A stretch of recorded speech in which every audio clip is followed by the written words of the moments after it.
Yo, it's Shadow Libra. Hi, hello to everyone watching this video. Hello to all of you individually. Hi, I love you all of you. To whoever clicked on this video, I love you, specifically you. Today is the 10-year anniversary of Five Nights at Freddy's. So here we are. It's time for the FNAF timeline, the narrative timeline. Yo, I'm so excited!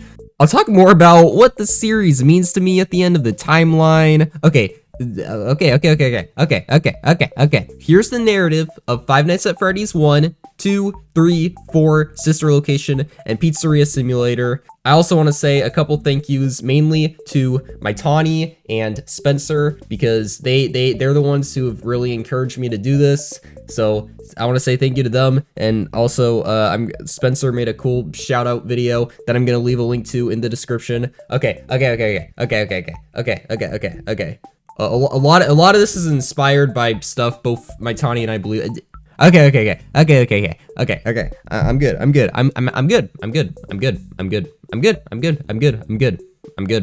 Yeah. I'm great.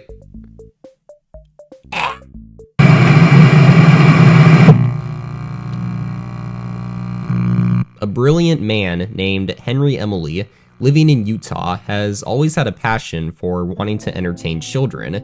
He was skilled in robotics, but never made enough money to go through with his dream. His girlfriend had always been supportive and encouraged him to live his dream. Looking for a job, Henry found an event at the Circus called Fall Fest. Moving across different cities in the state for the season and having different performances, Henry wanted to start there. Henry was good at training animals, so he took care of a bear he named Fredbear, Freddy for short. Henry trained this bear day and night, teaching it to dance and perform tricks. People loved watching the Dancing Bear show. Henry only charged 50 cents per person, which covered the cost of both food and drink. Throughout the next few years, every Fall Fest, Henry would train a brown bear and entertain many children. During those few years, Henry and his girlfriend got married and they had two twins named Charlotte and Sammy. He also made a lot of good friends, one of them being a man named William Afton, who, like Henry, also was interested in robotics.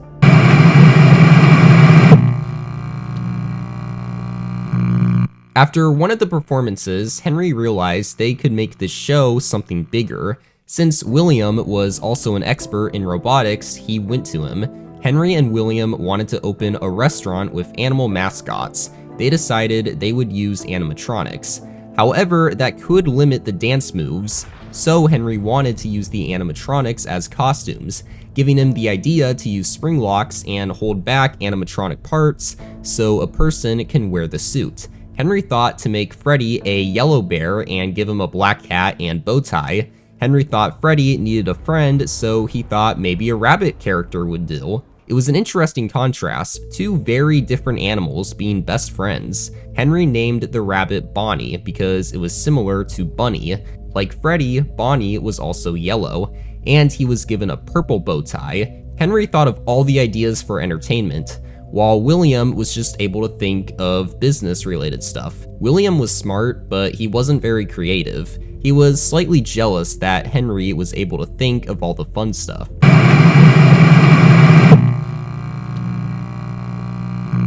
Close to their homes, Fredbear's Family Diner was opened in New Harmony. Henry and William both owned the place under their new company, Fazbear Entertainment. Henry often brought his kids to Fredbear's. They got to go in and eat for free. Henry even put on the Fredbear suit and performed for his kids after hours, and he let the two play in the dark back areas of the restaurant. William sometimes brought his kids too. William was a father of two sons named Michael and Garrett, and his wife was currently pregnant with a girl. They had agreed on calling her Elizabeth. Henry could not be happier. The amount of love he had put into this restaurant was absolutely worth it, and his kids seemed to agree. Henry loved his kids a lot. Henry would build toys for his kids to share, such as a unicorn on wheels named Stanley, a doll named Ella who was meant to look a lot like Charlotte, with many purposes such as functioning as an alarm clock, managing appointments, keeping track of lists, taking photos, reading stories, singing songs, and serving drinks. Henry was proud of himself for that one, and he wanted to sell dolls just like Ella. The other toy Henry had made was a rabbit named Theodore, who in Henry's voice would tell Charlotte and Sammy he loved them.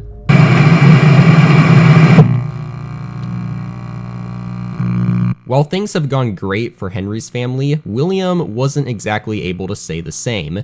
William would often see Henry with his family. He was jealous. He wanted to have a family like Henry's. The only problem was, unlike Henry, William was not capable of feeling love. His wife, even though they had been together for a long time and brought 3 kids into the world, William never loved her. He never felt anything for her. He never loved any of his kids either. He didn't care for them. Henry, his business partner and good friend for years now, he didn't love or care about Henry either. In fact, it was quite the opposite. William was jealous of Henry. Fazbear Entertainment was doing really well. They were selling a lot of merchandise, all created by Henry. Henry had been successful. Everyone loved Henry. William envied that. He wanted people to see him the way they saw Henry. He thought it wasn't fair. William all the time would write in his journal. He wrote passages about Henry and how much hate and jealousy he had for him. But William also had interest. Sometimes he had near worship towards Henry. Currently, Henry was doing experiments in a bunker under his house where he created animatronics that used sound illusion discs. These discs made it look like that the simple robots were lifelike, as if they were actual giant animals with fur and everything. Henry made these special discs that cause a high-pitched ringing sound that will overwhelm your senses, and it makes your brain see what it expects to see and not what is actually there. Henry thought it would be a fun addition to the Fall Fest, but he instead decided it would be simpler to use costumes instead.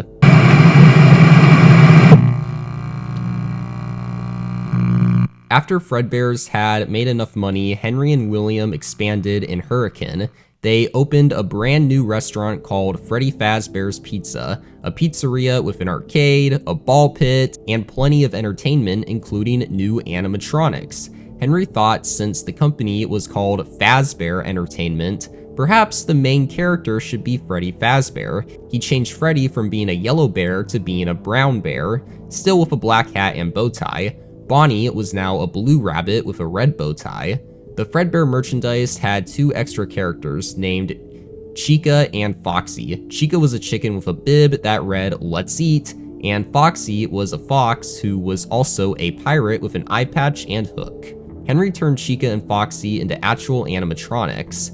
Chica would be on the main stage with Freddy and Bonnie, while Foxy was a side attraction. Henry solved the issue with the previous restaurant by finding a way to program the animatronics to walk around the pizzeria and have interactions with guests.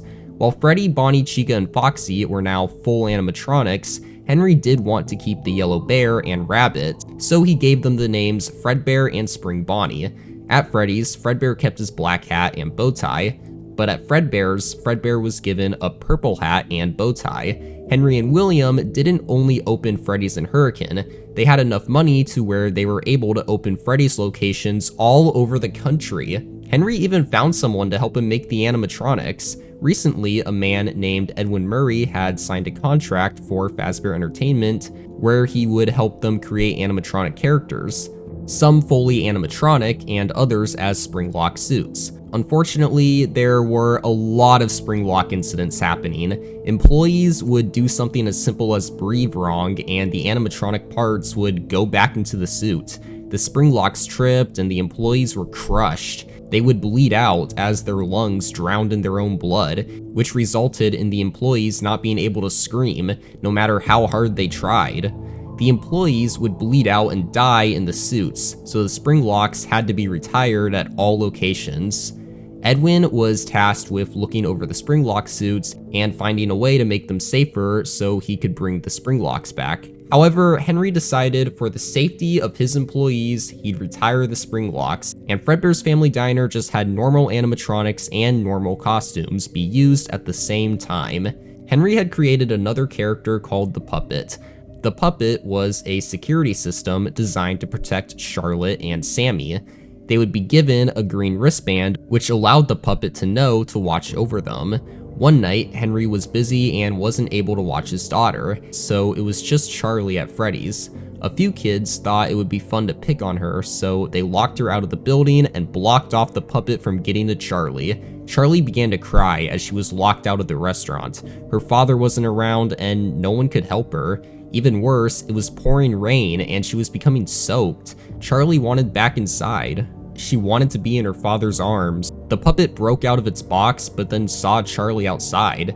She had to get to her. Meanwhile, William was driving past the restaurant, as usual, angry and bitter towards Henry. But then he noticed Charlie. William was looking at the perfect opportunity to shatter Henry's ego and his stupid confidence. William could destroy Henry's family. William parked at Freddy's, quickly grabbed Charlie, and rushed her to the back alley. He pulled out his pocket knife he carried for safety and stabbed Charlie a few times. And then he dropped her now lifeless body to the ground. William had never killed someone before. He wanted to look at and admire what he did, but he didn't want to be around the body for too long. So he got back to his car and quickly drove away. The puppet made it outside, but she couldn't find Charlie. She went around the building searching. Eventually, she found Charlie by some dumpsters in the back alley. The puppet is having a harder and harder time functioning due to the heavy rain. Eventually, the puppet gets to Charlie and collapses. The puppet shuts down on top of Charlie's lifeless body. Charlie's soul then enters the puppet. Henry looked for his daughter, but couldn't find her in the restaurant. He checked outside, and he saw it. No, he thought, it can't be. Someone had killed his daughter. Henry, all he has tried to do was make people happy, entertain people, and this is how he's repaid? Henry called the police. No one could figure out what happened to Charlotte. Henry's family broke apart quickly after that. Henry was always in his office, focusing on his grief. His wife eventually got irritated at him. Henry was so upset about Charlotte that it made him neglectful towards his living son. Eventually, she was tired of Henry's grieving. Henry's wife took Sammy and left. Henry was wrapped up in so much grief that he didn't even notice that the puppet's mask now had tear tracks leaving its eyes. However, William did notice this. Tear tracks, he wondered. Wasn't Charlie crying before he had killed her? A little freaked out, but also interested, William began to notice that the puppet would move around after hours. Unlike the other animatronics, the puppet acted more alive, and she was not comfortable around William. When Charlie's soul entered the puppet, she had a connection to the animatronic. It was something her father made for her that allowed Charlie to keep every memory of when she was alive. She remembered everything about her past life. William was in awe. He was witnessing a supernatural event. He had just found confirmation that ghosts are indeed real. The implications of this were incredible, and now he wanted to learn more. William had a pretty large basement already. He had enough room in there to build whatever he'd like. William was able to create a fake house that had a bedroom with 2 hallways leading to it, a bathroom, and a kitchen. The bedroom was meant to look like it belonged to a child. William had built 4 mannequins that had looked like Freddy, Bonnie, Chica, and Foxy, but as monsters. Fascinated by Henry's work with the illusion discs, William wanted to try to create something similar. He had made mini mannequins that had looked like mini Freddys. The whole place was designed with rails that were meant to move the mannequins around and make it seem like they were actually moving.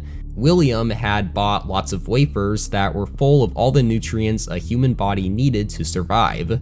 The last step was to add some gas. William had worked on this fear gas that can trick your brain into seeing things that weren't actually there.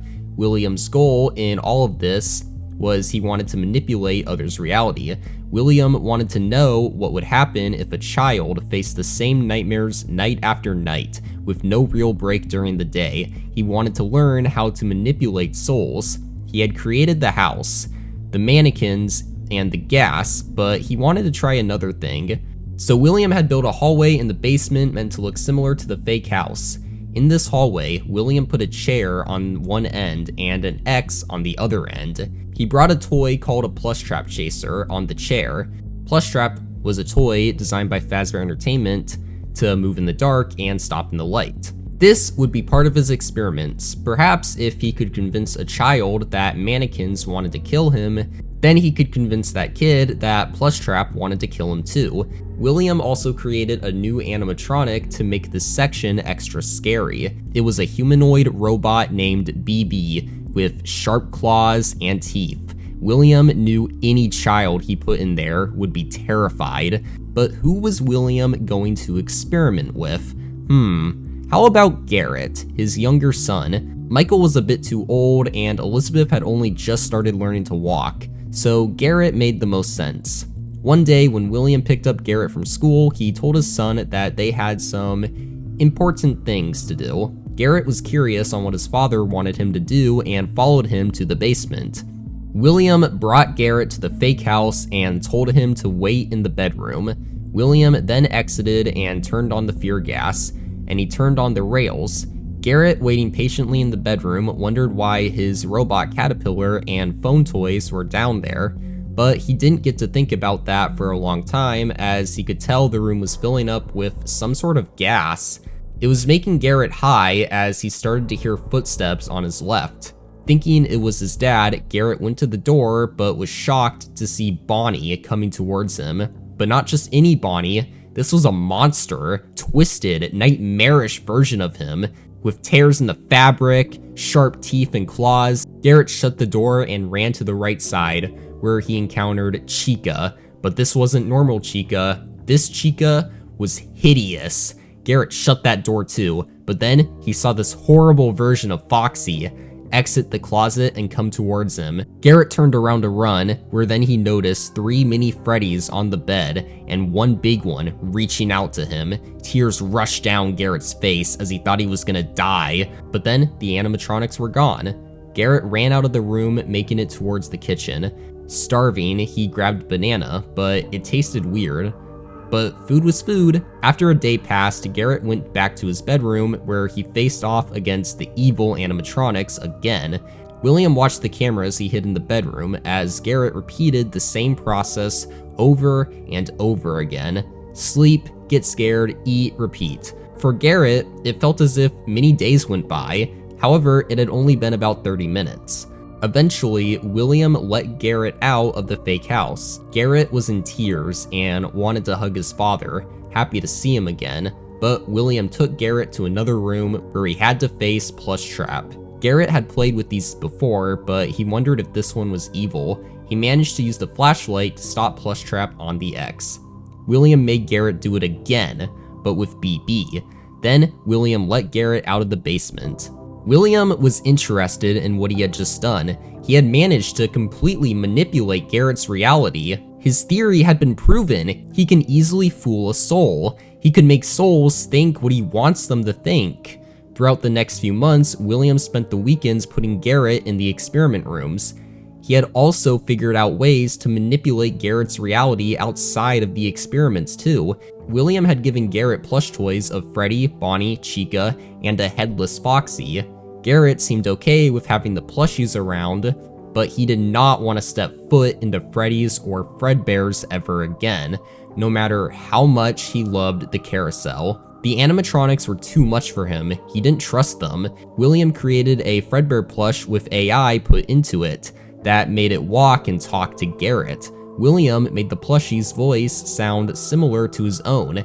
Garrett was very trusting of the plushie. Perfect, because the plush was also programmed to fill Garrett's head with lies. Convince him that the animatronics are evil and they do in fact want to murder him. Convince Garrett that Michael hates him too. Make Garrett think he had to be careful in his own home. Garrett began to cry a lot, being forced into the experiments all the time and being terrified of the animatronics he knew were under him and next door because his house was right next to Fredbear's. Garrett couldn't handle it. The other kids in the neighborhood never understood why Garrett cried so much. Neither did Michael or Elizabeth. Michael began to even make fun of Garrett. He would put on a Foxy mask and jump around the house, scaring his little brother. Garrett heard the neighborhood kids making up stories of the animatronics coming to life at night and killing people. then hiding their bodies afterwards. Garrett believed it. He never wanted to go to Fredbear's, but since it was right next to his house, William forced him there all the time. The Fredbear plush always followed Garrett, feeding into his fears, even making Garrett scared of normal employees. Garrett was scared everywhere he went. He was always on guard. He was scared one day the animatronics would finally get him. Then, on his 7th birthday, William forced him to spend it at Fredbear's. The whole neighborhood was at the party. Michael thought it would be funny to bring his friends and have them wear masks of the other characters, Freddy, Bonnie, and Chica. Garrett was the only one not enjoying the party. Michael and his friends had the idea for a prank. They picked up Garrett and brought him to Fredbear. Garrett begged them to let him go, but Michael and his friends kept laughing as they brought Garrett closer to Fredbear. "I think the little man said he wants to give Fredbear a big kiss," Michael said, laughing. Then the 4 bullies threw Garrett into Fredbear's mouth and Garrett's head was crushed. All the bullies stopped laughing. Everyone in the restaurant started screaming. "What have we done?" the bullies thought. Michael thought, it was just supposed to be a prank. It was meant to be a joke. Michael liked making his brother feel scared, yes, but he didn't mean for this to happen. Garrett was rushed to the hospital. Michael had a hard time speaking. He apologized to Garrett over and over until William told him to leave the room. William knew his son was about to die, but that was okay. This was progress. He knew he broke Garrett by experimenting on him so much. William spoke to Garrett trying to sound like the Fredbear plush. Garrett was in a coma, but he could hear his Fredbear plush. William told Garrett he was broken, but the plushies are still his friends. Then William made a promise to his son. William would put Garrett back together. Garrett then died and his soul was shattered. Garrett's spirit had somehow made another dimension for itself. It wasn't quite heaven, but it wasn't Earth either. Garrett found himself inside a world full of colorful animatronic creatures and endless adventure. The Afton family started to break up a bit after that. It was already a little dysfunctional since the mother was always carrying everything for the kids, but now she was too upset about Garrett to do anything for Michael or Elizabeth. Meanwhile, with William, he needed new victims to experiment on.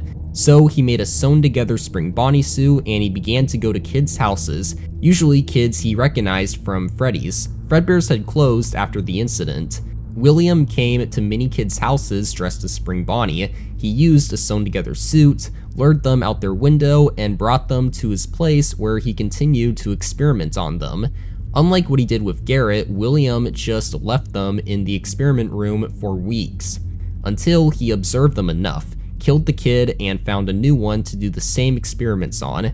He did this for a couple of years, finding that every time the kid died, they would have amnesia. William found that each spirit did not remember anything about their past life.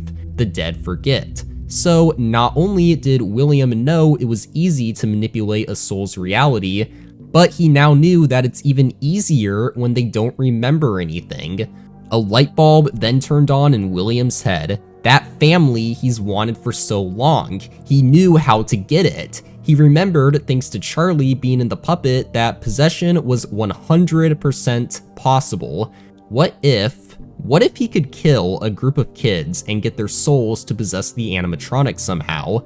Then he could manipulate the reality of the kids' souls and make them think he is their friend. He could have control over the animatronics. This was perfect, William thought. He could finally have that family he's always wanted, a family that listens to him. Only one issue with that. He didn't know how to make the kids possess the animatronics. Continuing these experiments wouldn't get him anywhere. He had to do something else. William decided to leave the experiments behind, but there was still a test subject in there, a 7-year-old named Rory. William had even created an AI version of his friend Wade. William thought about just killing Rory, but nah, he wondered how long Rory would last in there. So he left the gas on and he left Rory to survive against the nightmares.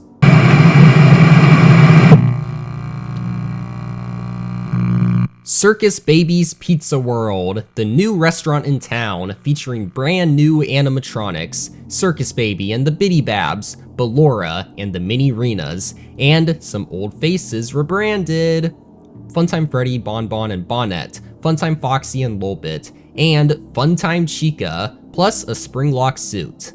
William opened Circus Babies with one goal in mind: capturing and killing children. William made them in the image of their broken family. Since they were robots, they would listen to him, unlike his actual family. William put many features into them, such as voice mimic, luring, deter, and misdirect, parental voice sync, and replay.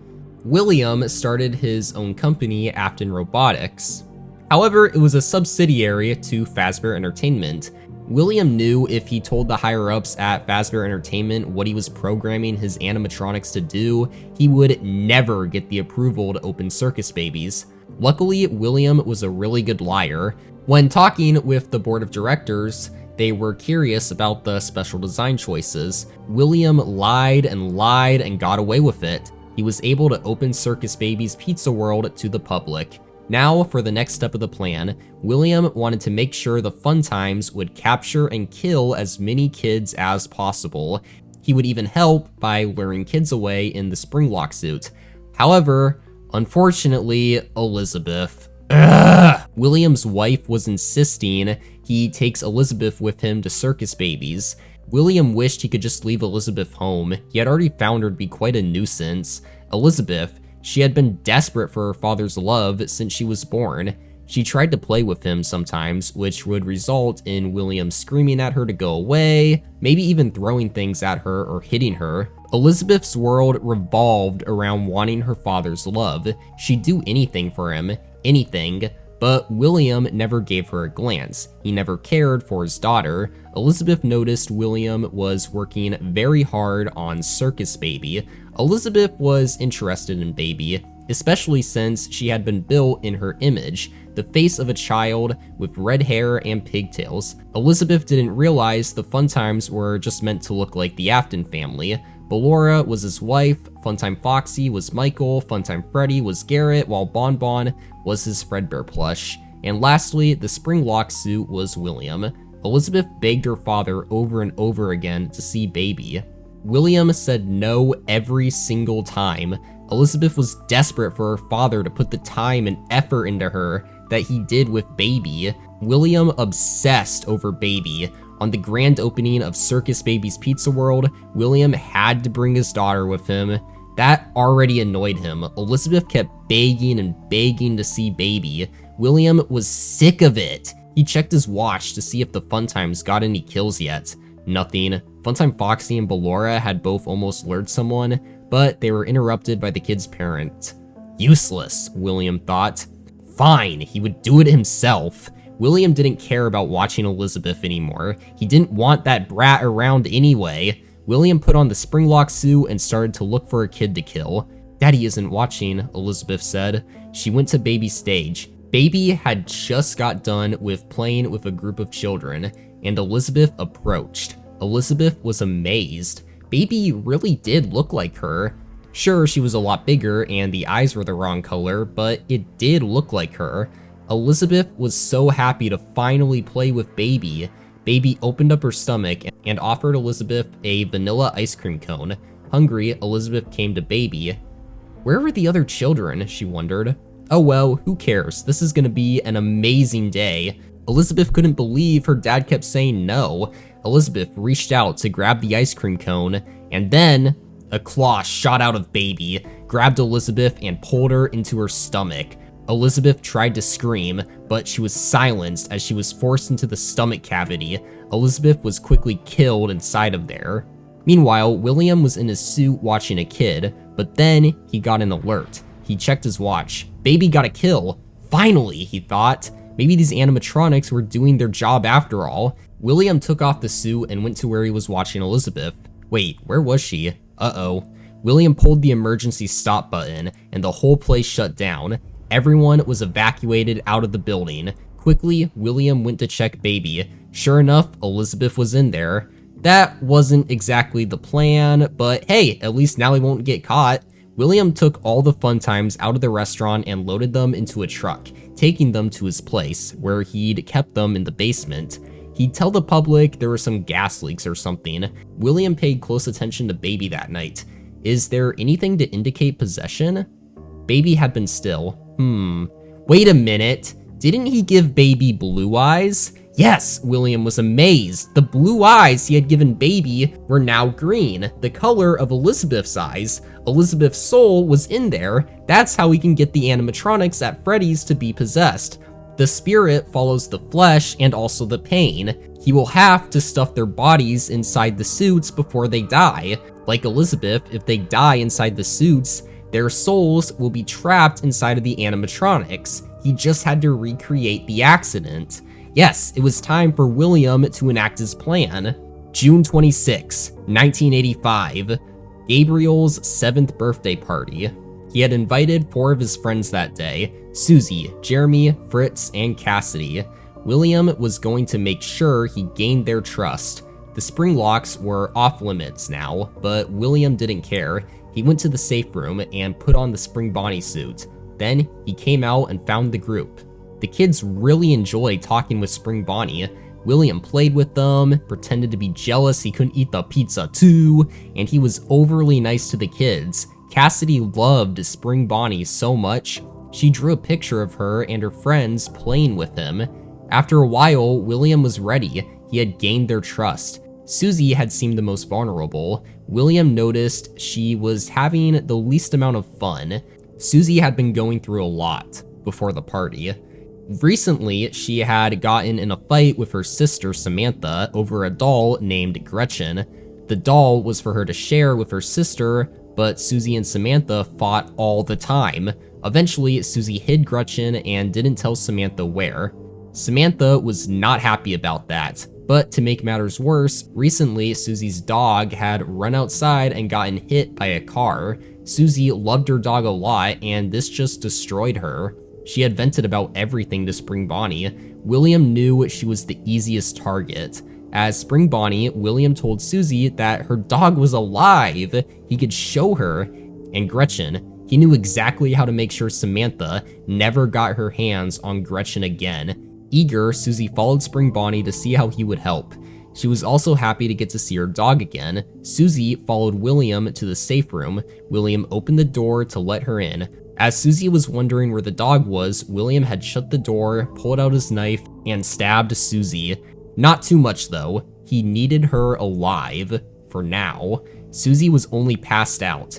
Jeremy was next. In character, William told Jeremy his house was on fire. It was burning down. They had to stop it. Not wanting his house to burn down, Jeremy desperately followed William to the safe room where he was stabbed too. Gabriel was next, the birthday boy. This one was simple. Gabriel had already blown out his candles and opened gifts. William told Gabriel he needed help with homework.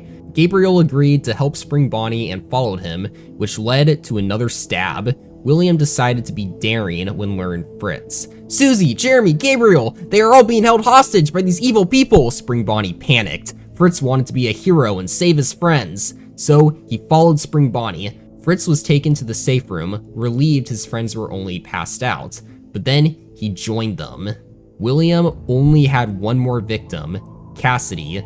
William went to Cassidy, acting panicked. He told her someone was trying to kidnap her. Terrified, Cassidy held on to Spring Bonnie. She knew he'd protect her. William then brought Cassidy to the safe room again and stabbed her. At that point, people had noticed kids were missing. William had to be fast. Everyone was evacuating the building. The cops would be here any second. William made sure to disable the security cameras for this next part. The old Fredbear suit was close by. William took off his costume and stuffed Cassidy into Fredbear while in suit mode. He made sure the spring locks went off, killing Cassidy in the suit.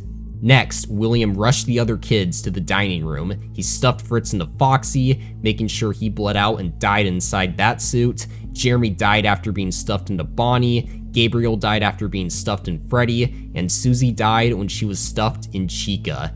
Yes, now he had to get out of there before the police arrived. But before he did, he stumbled across Cassidy's drawing. The children with Spring Bonnie. William picked up the drawing and stuck it to the wall, which housed all the other drawings children made. He made sure the yellow rabbit drawing was more prominent than any of the others. He wanted it to be the center of attention. Then he got out of the building and quickly drove away. That night, William had one more trick up his sleeve. He'd been talking to a little boy for the past few weeks, Andrew. He loved Freddy's. William would put on his sewn-together spring Bonnie suit and wear it to go to Andrew's house every night. He talked to Andrew through his windows, and he and Andrew even ran off to Freddy's together. But tonight was different. William had asked Andrew to come with him to Freddy's again. Andrew happily accepted, but Andrew had currently been grounded. Andrew broke his own window and left with Spring Bonnie. This time though, William didn't take Andrew to Freddy's. William brought Andrew to the middle of the woods. He then stabbed Andrew repeatedly and threw his body around. He gave Andrew a slow and painful death. Andrew bled out as William twisted and contorted and mangled his body. William had even gotten a shovel and beaten Andrew to death so hard that the body was unrecognizable. William's costume was completely soaked in Andrew's blood. This was perfect. William had wanted to try having a soul attachment. He was able to get Andrew's soul attached to his own. William could feel Andrew's presence, his pain, his fear, and his anger inside of him. This was perfect. William took his bloody shovel and buried a deep hole. He threw Andrew's body in there. Then William filled up the hole, burying Andrew in there, and then William took his shovel and everything else to his car, and he got out of the scene of the crime quickly. William was pleased with himself. Did he really just get away with murder again? William washed his suit, shovel and knife, and anything else with evidence against him, and he went to sleep, pleased with everything he had accomplished today. Back at the pizzeria, Charlie, who had been inhabiting the puppet for a while now, was upset.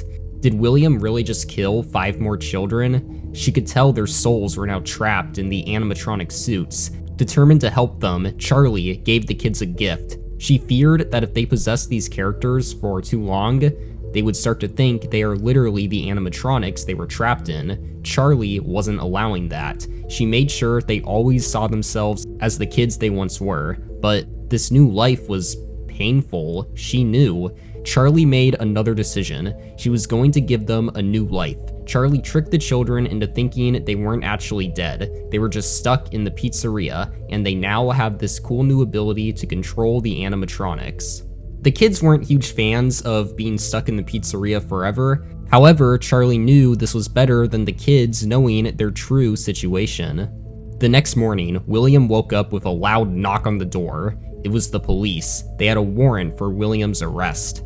Turns out the cameras saw Spring Bonnie with each of the kids. The only person they couldn't find on the cameras when the kids were being lured was William Afton. Everyone was certain that William was the one who kidnapped and killed the children, but the police couldn't find the bodies anywhere. They searched the entire restaurant and found nothing, so the case was thrown out.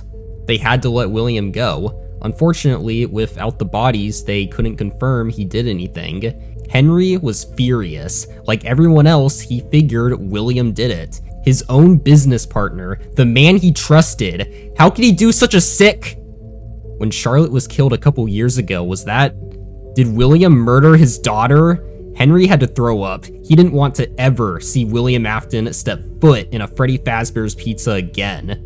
Henry kicked William out of the company and decided he would never speak to him again. After the pizzeria closed, William went to check on the kids' spirits. He had to be quick before the security guard showed up. William entered the pizzeria. Freddy, Bonnie, and Chica were on their stage. When he looked at them, they started to go crazy, and it looked like they were malfunctioning. Interesting. The animatronics were scared of him. William went to the safe room and put on his Spring Bonnie suit. William put on the suit, to which he found the animatronics stopped reacting to him. They seemed chill around him now that he was wearing the costume. William looked at the drawing. It has to be because of the drawing. When William wore this suit, he became one of them. William told the animatronics to gather up. Freddy, Bonnie, Chica, Foxy, and Fredbear gathered into the room. William told them that they were hurt by an adult, and that was what caused their new reality. The The animatronics nodded. William then told him that adults are evil and cannot be trusted. Adults that entered the pizzeria were here to hurt the kids and take away their happiest day. Take away this new life they are in. The kids didn't want to be hurt again. They would not be hurt again. The security guard came and the animatronics went back to their stage. William watched as the guard was confused as to why the animatronics were moving. Then, the security guard was shocked as Bonnie walked into his office, grabbed him, and knocked him out. The guard was unconscious. William watched Bonnie hide the guard's body into a spare suit, where the guard eventually died. Interesting. Didn't Garrett used to complain of rumors of the animatronics killing people and hiding the bodies? Did the thing that his spirit hear about in the past somehow affect the future? Interesting. The missing children's incident was a huge deal in Hurricane. Many families felt a huge amount of grief and loss for the children they loved. Gone forever, the bodies were never found, the kids were just presumed dead. The amount of pain people felt led to the creation of other supernatural entities, such as Freddy Fazbear's Pizza itself. The building became its own living essence that could react to and respond to things on its own. The ball pit at Freddy's was now haunted by an evil entity named Shadow Freddy, and the puppet had even created its own entity called Shadow Bonnie. The differences between Shadow Freddy and Shadow Bonnie was that Shadow Freddy was made of William's wickedness. His goal was to haunt people and bring nothing but pain to them. He trapped all of his victims' souls in one of the balls inside the ball pit, while Shadow Bonnie was meant to help protect the children with the puppet. William remembered he made a promise to Garrett a while back. He would put Garrett back together. Well, it was time to go through with that plan. Since the missing children were able to access the spirit world, William knew to go to them. He had to pick a leader. William came back to the pizzeria to dress as, where was the safe room? There was a wall where the safe room used to be. William felt around that wall. Aha, it was a false wall. William was then able to open the door and get his suit. It was time to pick a leader. Besides himself, of course. Which kid was William going to choose to lead the others? William decided Cassidy would take that role as she was stuffed into Fredbear, the original animatronic. William tasked Cassidy with going into Garrett's spirit world and putting his soul back together. William knew Garrett could hear him. He told Garrett he will be put back together. Cassidy entered her spirit into that new dimension, and she took on the form of Freddy Fazbear. A cute version of Freddy, but the design was unrecognizable. Was this a Freddy from the future, Cassidy wondered? After all, this new dimension she was in was separate from her dimension, so the rules of time that applied in her dimension wouldn't apply here. Who knew how much future and past stuff were in this new world? Cassidy explored this world, guided by a cute version of Fredbear. He spoke nonsense, but Cassidy would wait, and then he would change into a plush version of the yellow bear, who would give Cassidy her real tasks in order to free Garrett. She had to find clocks. Each clock that Cassidy would find was related to one of Garrett's memories. The kid with a balloon, a broken Funtime Foxy toy that Garrett's sister Elizabeth used to have, the Chica action figure with a broken beak, Fredbear's family diner, and lastly, Garrett being afraid of the shadows of Fredbear's animatronics. As Cassidy explored different regions of this world, she had to face off with different enemies with silly names and designs. She had some help from other animatronics. There were very few that she actually recognized. The rest must be from the future, she figured. Cassidy thought the way she got new teammates was very silly. They always tried to fight her, and she had to knock some sense into them. It was silly, but when they joined the team, their powers were very useful. Cassidy continued listening not to normal Fredbear, but to the plush Fredbear as she collected all of the clocks. Whenever a clock was found in this world, then back in her world, something new would poof into existence. Those things being a drawing of BB, an arcade machine, 4 phantom cupcakes, 9 cinder blocks, and a Shadow Bonnie doll. These items, if interacted with correctly, would allow someone to interfere with Garrett's memories. When Cassidy was finished finding all the clocks, a piece of her soul got trapped inside the memory of the Funtime Foxy toy. This memory was given the nickname Mangle's Quest. Meanwhile, with the other children, a piece of Gabriel was now trapped in the memory of the kid with a balloon, now called BB's Air Adventure. while a piece of Susie was trapped in the memory of the Chica action figure, Chica's Party, a piece of Fritz was trapped in the memory of Fredbear's Stage 01, and a piece of Jeremy was now trapped in the memory of the shadows at Fredbear's, which was given no name. William saw that Cassidy had completed her mission, trapping part of the kid's souls in Garrett's memory, which would help put his spirit back together, the way William wanted. William could see Garrett's soul now visible in the pizzeria. He was looking right at a ghost, the ghost of his son. William told Garrett the plushies are his friends, and all he had to do was find the pieces, befriend the plushies, and then he could rest. Garrett looked around. He felt whole again, and he was finally able to play with his friends after so long. Freddy, Bonnie, Chica, Foxy, and Fredbear. Garrett and the 5 missing children now wandered the pizzeria, living this new life William created for them. And they killed any grown-up who tried to interfere. The perfect family, William thought. His family that listened to him. After spending so much of his life fighting like a cornered rat, William could finally inflict pain onto others and give in to his sadistic nature. He would make the world hurt and show everyone how powerful he is. People were a little weirded out by going to a restaurant where kids went missing, and Freddy's eventually closed. Not too long after, every Freddy's restaurant in the country was closed.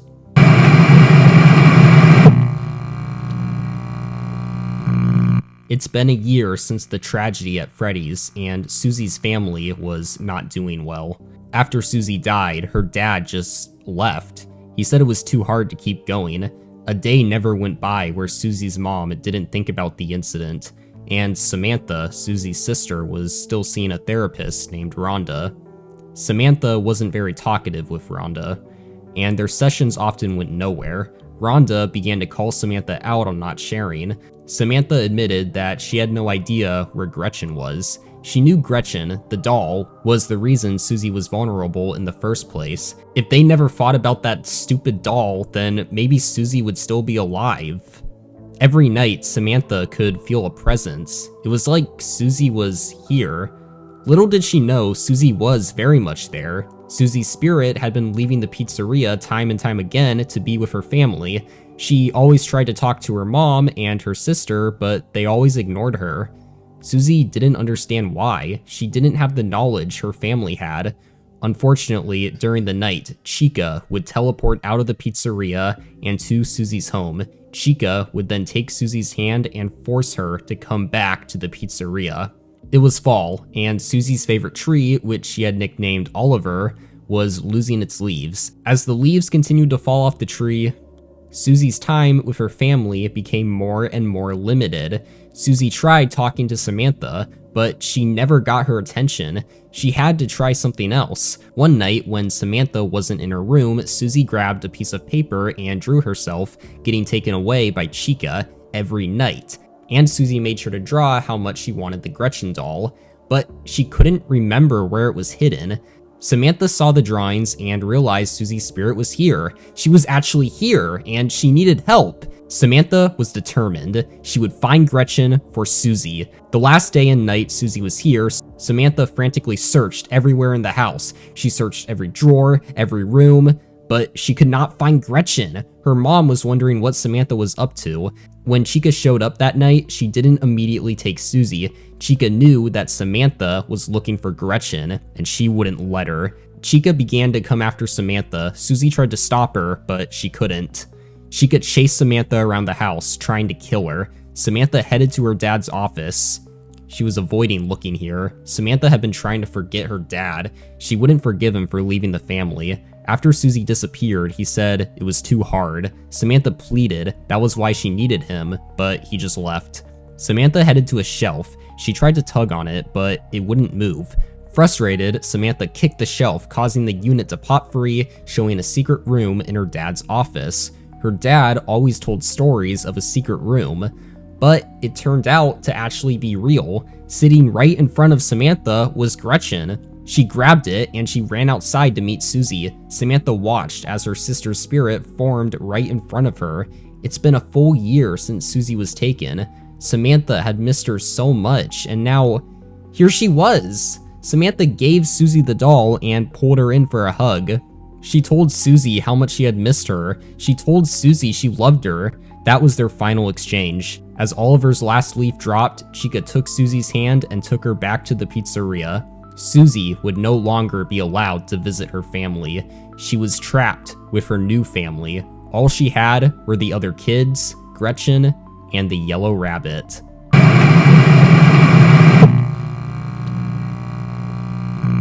The tragedy. The tragedy at Freddy's had broken Henry's spirit. All this love he put into making Freddy's to make others happy, it was all destroyed by who he thought was his friend. Henry wanted William to burn in hell for eternity, not wanting to let go of the past, not wanting to let go of everything he had before that horrible day in summer of 1985. Henry decided he'd try again. He would reopen Freddy Fazbear's Pizza, but he needed to make sure another incident would not happen. Henry had the idea to retrofit the animatronics with newer technology. He would give them facial recognition software so they could do background checks on anyone who enters the pizzeria. If someone suspicious walked in, the animatronics would alert security and that person would be kicked out. It was the perfect plan. The new location was built and Henry took the old animatronics into the pizzeria, along with the puppet. Henry studied the puppet when he first picked her up. He hadn't wanted to look at that thing in years. It reminded him of Charlotte.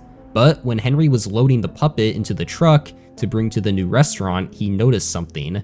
Are those tear tracks on her mask? That's odd. He didn't remember designing the puppet with tears. Henry took Freddy, Bonnie, Chica, and Foxy to the restaurant and brought them to the parts and service room. He began to take the animatronic parts off, but then, what the hell? Henry looked inside of Foxy. Was that a body?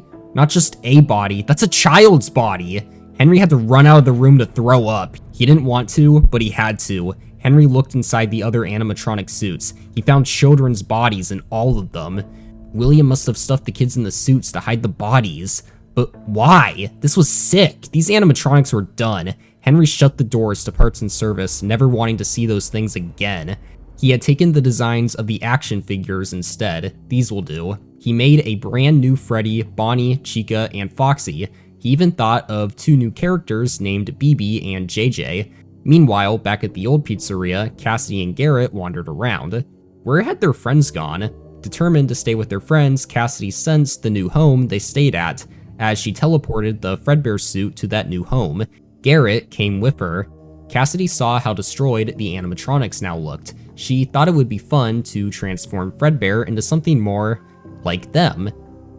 Cassidy was amazed as she was able to shapeshift the animatronics she controls.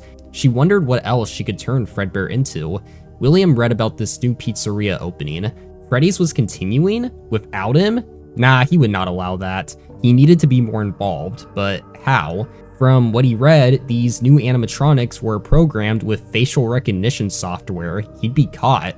William was a genius hacker. He was able to get in the database of the toy animatronics and make them not see him as William Afton, who was arrested and trialed for the suspected murder of 5 children. Instead, they would see him as Dave Miller, just an average nobody with some previous security guard experience.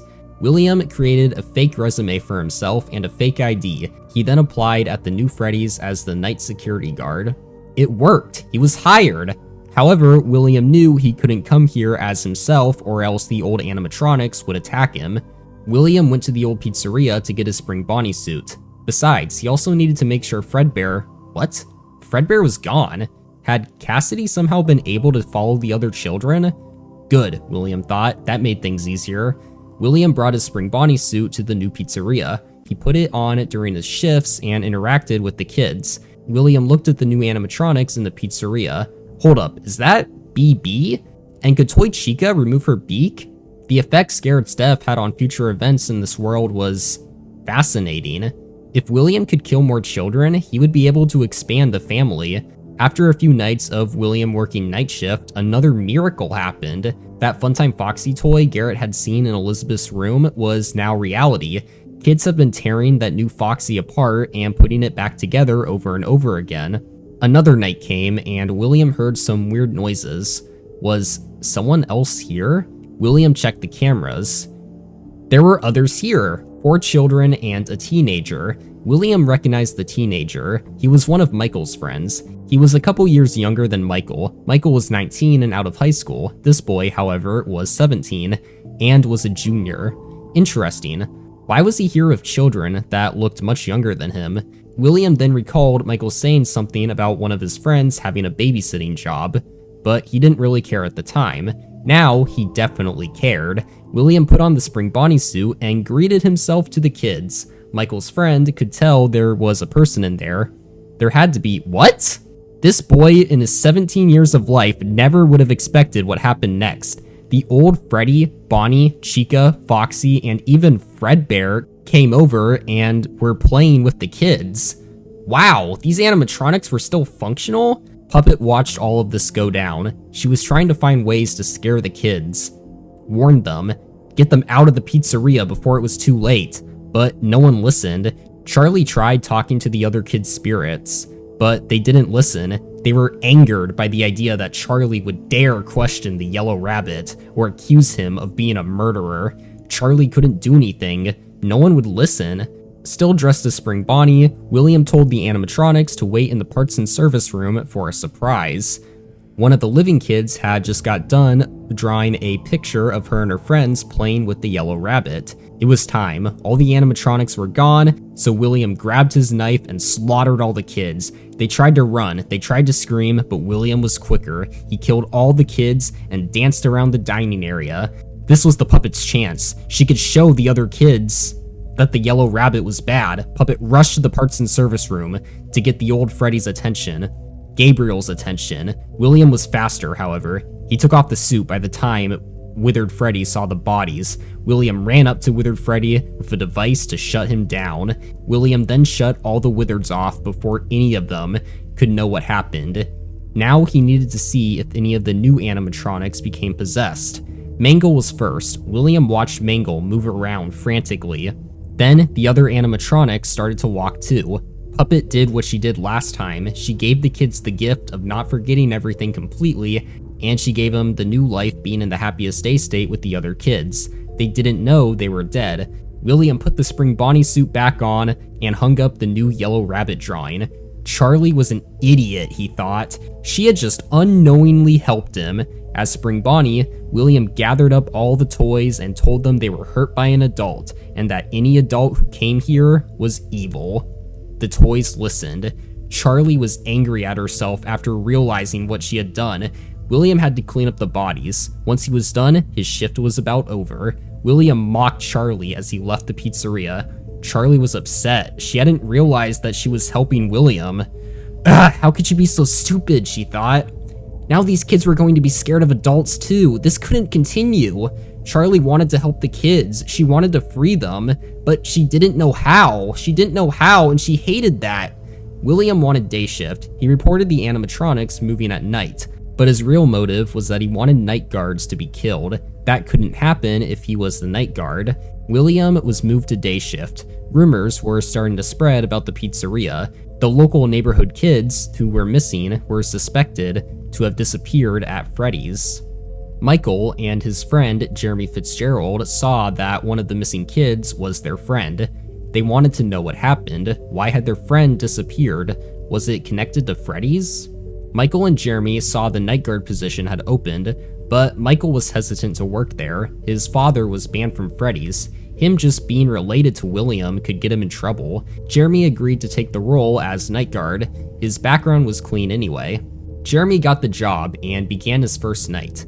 Jeremy got a call from his boss. He was told that some animatronics would try to get in his office. Jeremy wondered why that was. Jeremy then was told that the engineers, however, found that the animatronics were fooled by a Freddy Fazbear mask, that it messes with their facial scanners. So Jeremy was just told to wear the mask if any animatronics come up to him. However, the puppet was not fooled by this mask. So for her, Jeremy was told to wind up a music box. This was weird, Jeremy thought, but that's how he had to do the job. Some of the animatronics did move. Toy Bonnie even got into his office, but went away when Jeremy wore the mask. What Jeremy had no idea about was that the soul in Toy Bonnie thought Jeremy was one of them. the animatronics saw Jeremy as one of them. Jeremy worked 6 nights in a row. He found out a lot of things during this time. The withered animatronics were capable of moving too. The Freddy mask fooled all of the animatronics except for the puppet who needed the music box to calm down. Charlie appreciated that.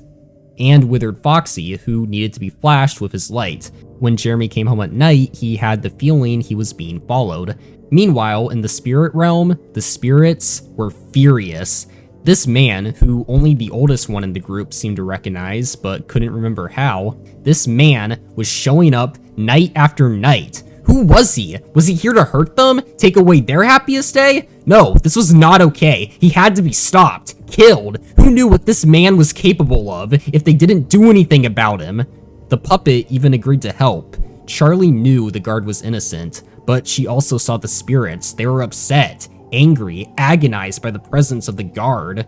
Charlie knew it wasn't right, but she had to put the other spirits first. So she agreed to help them try to kill the guard. The only thing that calmed her down was that music box. Whenever Jeremy wore the mask, the spirits were tricked into thinking he was one of them. Shadow Freddy followed Jeremy home every night. The pizzeria was having its own supernatural events go on during all of this. Shadow Bonnie was making drawings repeat. A spare endoskeleton, some paper plate dolls, and JJ were all filled with agony and could move on their own. Meanwhile, Freddy's was getting investigated due to the recent disappearances. William quit his day shift position before the police could question him. Henry wanted to try to track William down since he was the main suspect last time kids went missing. Eventually, the whole pizzeria went on lockdown and Jeremy was given a memo not to show up. Jeremy ignored this. He knew something was going on at Freddy's. He had to investigate more. Police officers were surrounding the pizzeria, but Jeremy managed to sneak in. Jeremy had been telling Michael what the night shifts were like. At any point now, Jeremy knew he'd be switching to day shift. It would be easier if both him and Michael were at Freddy's anyway. That way, they have a higher chance of finding something out. They were determined to learn what happened to their friend. Jeremy was told to show up for a birthday party that morning. He did as he was told. This was the chance for Michael to get hired. Jeremy and Michael knew about the animatronics' facial recognition. Luckily, Michael knew a thing or two from his dad, so he managed to hack into the toy animatronics and get them to not recognize him. Michael was then able to apply under the fake identity of Fritz Smith. That day, Jeremy watched over the birthday party. All was going well, but the animatronics seemed a little off. The animatronics seemed mad at him. What Jeremy didn't realize is that his presence during the day is what did it for the spirits. They were not gonna risk the guard killing any of the children at this party. Toy Chica took action. She walked right over to Jeremy and bit his forehead. Her beak bit down deep into Jeremy's frontal lobe, nearly killing him. Families screamed as children were rushed out of the pizzeria by their parents. Jeremy was taken to a hospital where he had lived, but his frontal lobe was surgically removed. Michael tried to visit Jeremy in the hospital before his shift, but he was told only family was allowed. He came to his first night, upset. Poor Jeremy, he hadn't deserved what happened. Why would the animatronics do that? What else were they capable of? Michael didn't want to find out. He had snuck in a toolbox with him. Michael went to every animatronic before his shift started and he tampered with them, with their AI, to hopefully make them less aggressive. Michael then started his shift. Jeremy had told him exactly what to do. Wind the music box. Oh crap, he didn't mess with the puppet's AI, did he? That's okay. Flash Foxy and wear the mask if anyone else comes in. Michael was stressed out. He could feel the sweat dripping down his whole body, but he also felt something else. A presence. Was that Garrett? Michael could sense Garrett, but how? Was Garrett somehow here? Things were starting to get really interesting. Unfortunately, Michael was fired after that night because the cameras caught him tampering with the animatronics.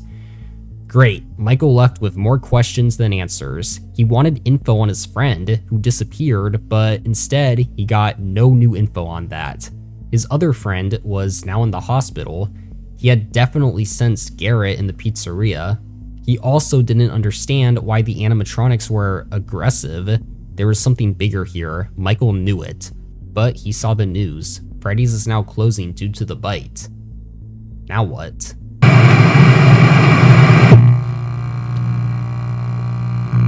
What was wrong with these animatronics? Henry couldn't figure it out. He had repaired the old animatronics and brought them to the old pizzeria.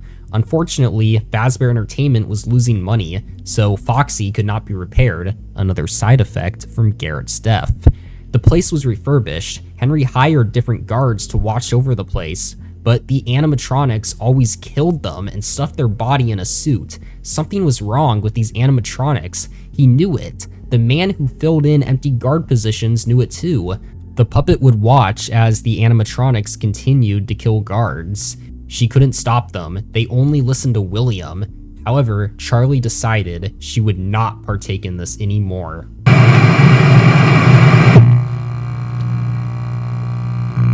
Freddy's was going to close by the end of the year. No one wanted to come here anymore. This restaurant had a good run, but it was going to end. Michael had been indecisive on what he wanted to do about Freddy's. He had been having a lot of trouble keeping a job. He was fired from Tire Zone for insubordination. He had been fired from Media World because of a generally unpleasant disposition. Michael was very behind on his bills. He needed a job desperately. When he saw Freddy's was hiring a new security guard, he decided to go for it. However, he knew he had to do a fake ID and resume again, so he applied under the name Mike Schmidt. He got the job. During the interview, Michael could sense Garrett's presence again. This had to mean something. Michael worked 7 nights at Freddy's. The guard before him sent messages during his last week. Michael listened to these messages and was given a great shock when the previous guard had been killed in his last message. Michael felt like he was going crazy working here. He kept seeing posters change on the wall, the same drawing in multiple rooms, endoskeletons and spare heads came to life, random newspaper clippings about the missing children. The phrase, "It's me," popped up everywhere. He saw creepy Freddy's and Bonnie's flash in his face. The carousel went off randomly. There was a knocking sound. What was going on? It was like the pizzeria itself was somehow alive. On top of all that, Michael had to make sure the animatronics didn't get into his office and kill him.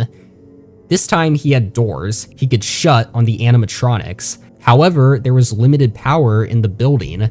Michael had to make every move strategic. During all of this, he could still sense Garrett. Michael didn't want to come here anymore. He thought it wasn't worth almost dying, but Garrett was there somehow, so he had to come back. On his 5th night, Michael got a strange call. It sounded like one of the animatronics were calling him, but he ignored this. Michael wanted nothing more than to reunite with his brother. He even came for an extra 6th night. He was only paid 50 cents for it, but Michael didn't care about the money. His brother was here. But the animatronics were getting more and more aggressive, making Michael's chances of survival very slim. For his 7th night, Michael brought in a toolbox. He wasn't going to let these darn animatronics win.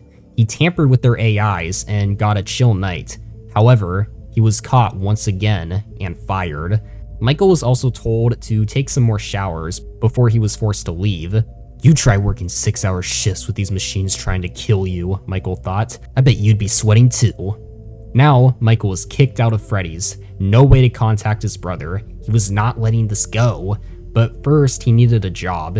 It took a while, but Michael did manage to get hired into an apprentice-level position at a construction firm. The foreman agreed to take a chance with Michael. He supposedly had a past of his own too.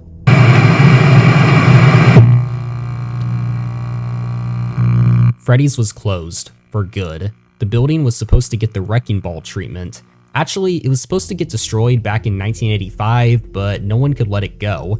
No one wanted to bring their business there. People just thought it didn't feel right. It was like Freddy's had an aura, not allowing itself to be destroyed. Guards would still be hired at Freddy's. It was a waste though. They were killed every time. William loved how loyal his family was, but it was time to move to greater things. So William hired a crew and got his whole basement repurposed to a giant underground facility. He called it Circus Babies Entertainment and Rentals. It was a place where William kept the Funtime animatronics, and parents could rent certain animatronics for their children's birthday parties. William would bring the animatronics out to the birthday party, and then during the night, they would stay in their party room and be worked on by technicians. It made really good money.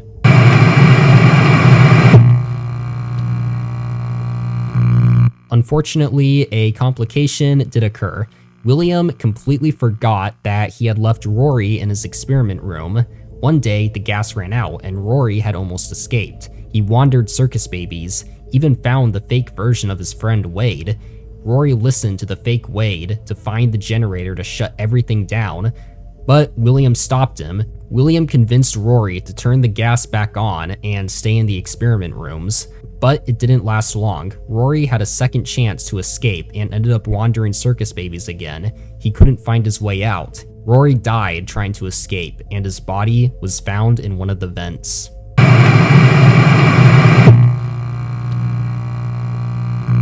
Things were going well for William. Circus Babies had made him rich. He even had enough money to open a new restaurant called Chica's Party World. William moved Funtime Chica over there. Babies and Chicas were the only Fazbear Entertainment-related establishments left, though there were talks of opening a water park. William even had another kid with his wife, who he rarely spoke to these days. His wife thought if they had another kid, maybe it could be a second chance and spark something in their now dead relationship. They had a daughter named Vanessa, though William still preferred the missing children as his actual family. While things with this new spark went okay at first, the arguments became more and more frequent. William and his wife eventually agreed a divorce was necessary. However, they couldn't agree on who gets the kid. If this woman was divorcing him, then William didn't want her to have the satisfaction of keeping the little brat Vanessa. William manipulated Vanessa. He forced her to say all the things he wanted her to. Vanessa was young. She was scared of what her father would do if she didn't obey.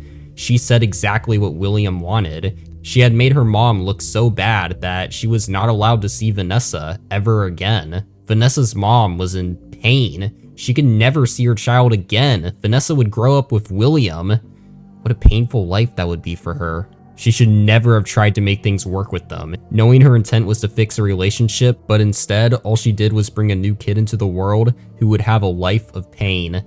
The thought was too much. Vanessa's mother picked up her gun, loaded it, brought it to her head, and pulled the trigger.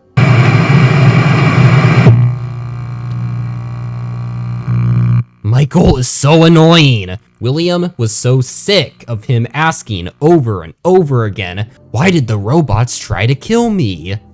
William was so tired of the questions. He couldn't let Michael know too much. He couldn't let Michael get too close to the truth. He had to shut him up somehow.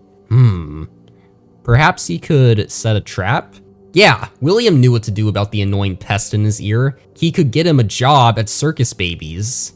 That killer tech wouldn't have to go to waste after all. William thought perhaps he could program the Funtimes to do certain things on certain nights. He had to try. William hired a new technician. The plan was set. William programmed an AI called Hand Unit to give false instructions to the technician. The first night was simple. The technician was told to shock Ballora and get her on her stage, then do the same to Funtime Foxy, then do it one more time to Baby. Then he went home. On the second night, it was the same thing. He shocked Ballora, then Funtime Foxy, then Baby, but when he shocked Baby, the shock did not work and Hand Unit, trying to reboot everything, made the room go dark. Then the Biddy Babs came out and killed the technician. It worked! William even decided to have some fun with this. He made a keypad that's so messy that you can't type anything on there. He gave Hand Unit an angsty teen voice for night 2, and there were multiple ways to kill the technicians in case the Biddy Babs somehow failed. The technician would be instructed to crawl through Ballora Gallery, fast. That way, Ballora could hear them. If that didn't work, the technician would reset everything while trying not to get killed by Funtime Freddy. If that didn't work, then on night 3, they had to run through Funtime Auditorium. They were told to use the flash beacon sparingly. That way, Funtime Foxy could sneak up on them. Then they had to repair Funtime Freddy. He may not have moved, but Bon Bon did. Then, if all of that failed, Funtime Foxy was meant to just go for the kill. It was the last resort. But the more technicians William hired, they would all be killed by Biddy Bab, except for one. There was a man who heard the Biddy Babs coming, so he crafted a small crawl space under the desk and hid. The Biddy Babs tried to get in, but failed. That was when Hand Unit told him to crawl through the Ballora Gallery, where the technician met his doom. William was impressed. Good thing he installed so many failsafes. Unknown to William, he wasn't the only one to watch this. His daughter, now in baby, also watched. And she was interested. The trap was set, but how was William going to convince Michael to take the technician job? He kept bugging him about killer robots. Maybe it was time to tell a bit of the truth. William called Michael over to have a chat. William explained to Michael that when he first opened babies, he had discovered the paranormal. Elizabeth had an accident with baby that caused her to die. Michael wanted to know more about the accident. William managed to come up with lies. William made up some crap telling Michael he had to go to Circus Babies, take the technician job, and free his sister. Michael, wanting to help Elizabeth, fell for it. William told Michael to start Monday next week. William even offered to let Michael stay at his place during that time. Then, Michael left that day. He was interested in what his father told him. So ghosts, they are real, and his sister's spirit was inside the baby animatronic? That was a lot to take in, but it somewhat made sense? Suddenly, it dawned on Michael. Freddy's! That's why all that crazy stuff happened at Freddy's. The pizzeria had to be haunted by those kids that went missing. There were 5 children, right? And 5 animatronics? Their spirits must have ended up possessing the animatronics. That's why they were alive. That's why the building did weird stuff like change posters on the walls.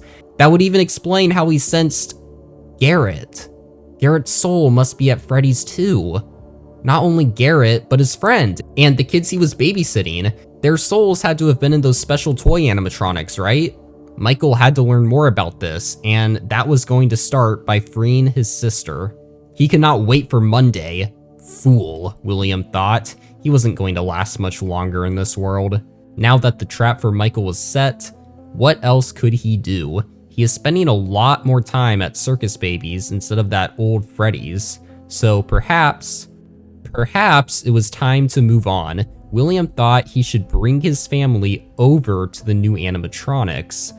But how? He went to sleep thinking of ways he could do it. Then that night he had a dream where he was Freddy? On stage, Bonnie and Chica were on both sides of him. The next night he had a similar dream, but that time Bonnie and Chica were looking at him. He heard a voice saying as he woke up, "It's me." Who said that? And what did these dreams mean? Did the kids figure out their situation? He hoped not. The next night, William dreamed of Bonnie and Chica looking at him angrily, and Golden Freddy was there too. "It's me," he heard again. Wait a minute, William realized the Freddy mask he looks through in these dreams isn't brown. Instead, it's purple?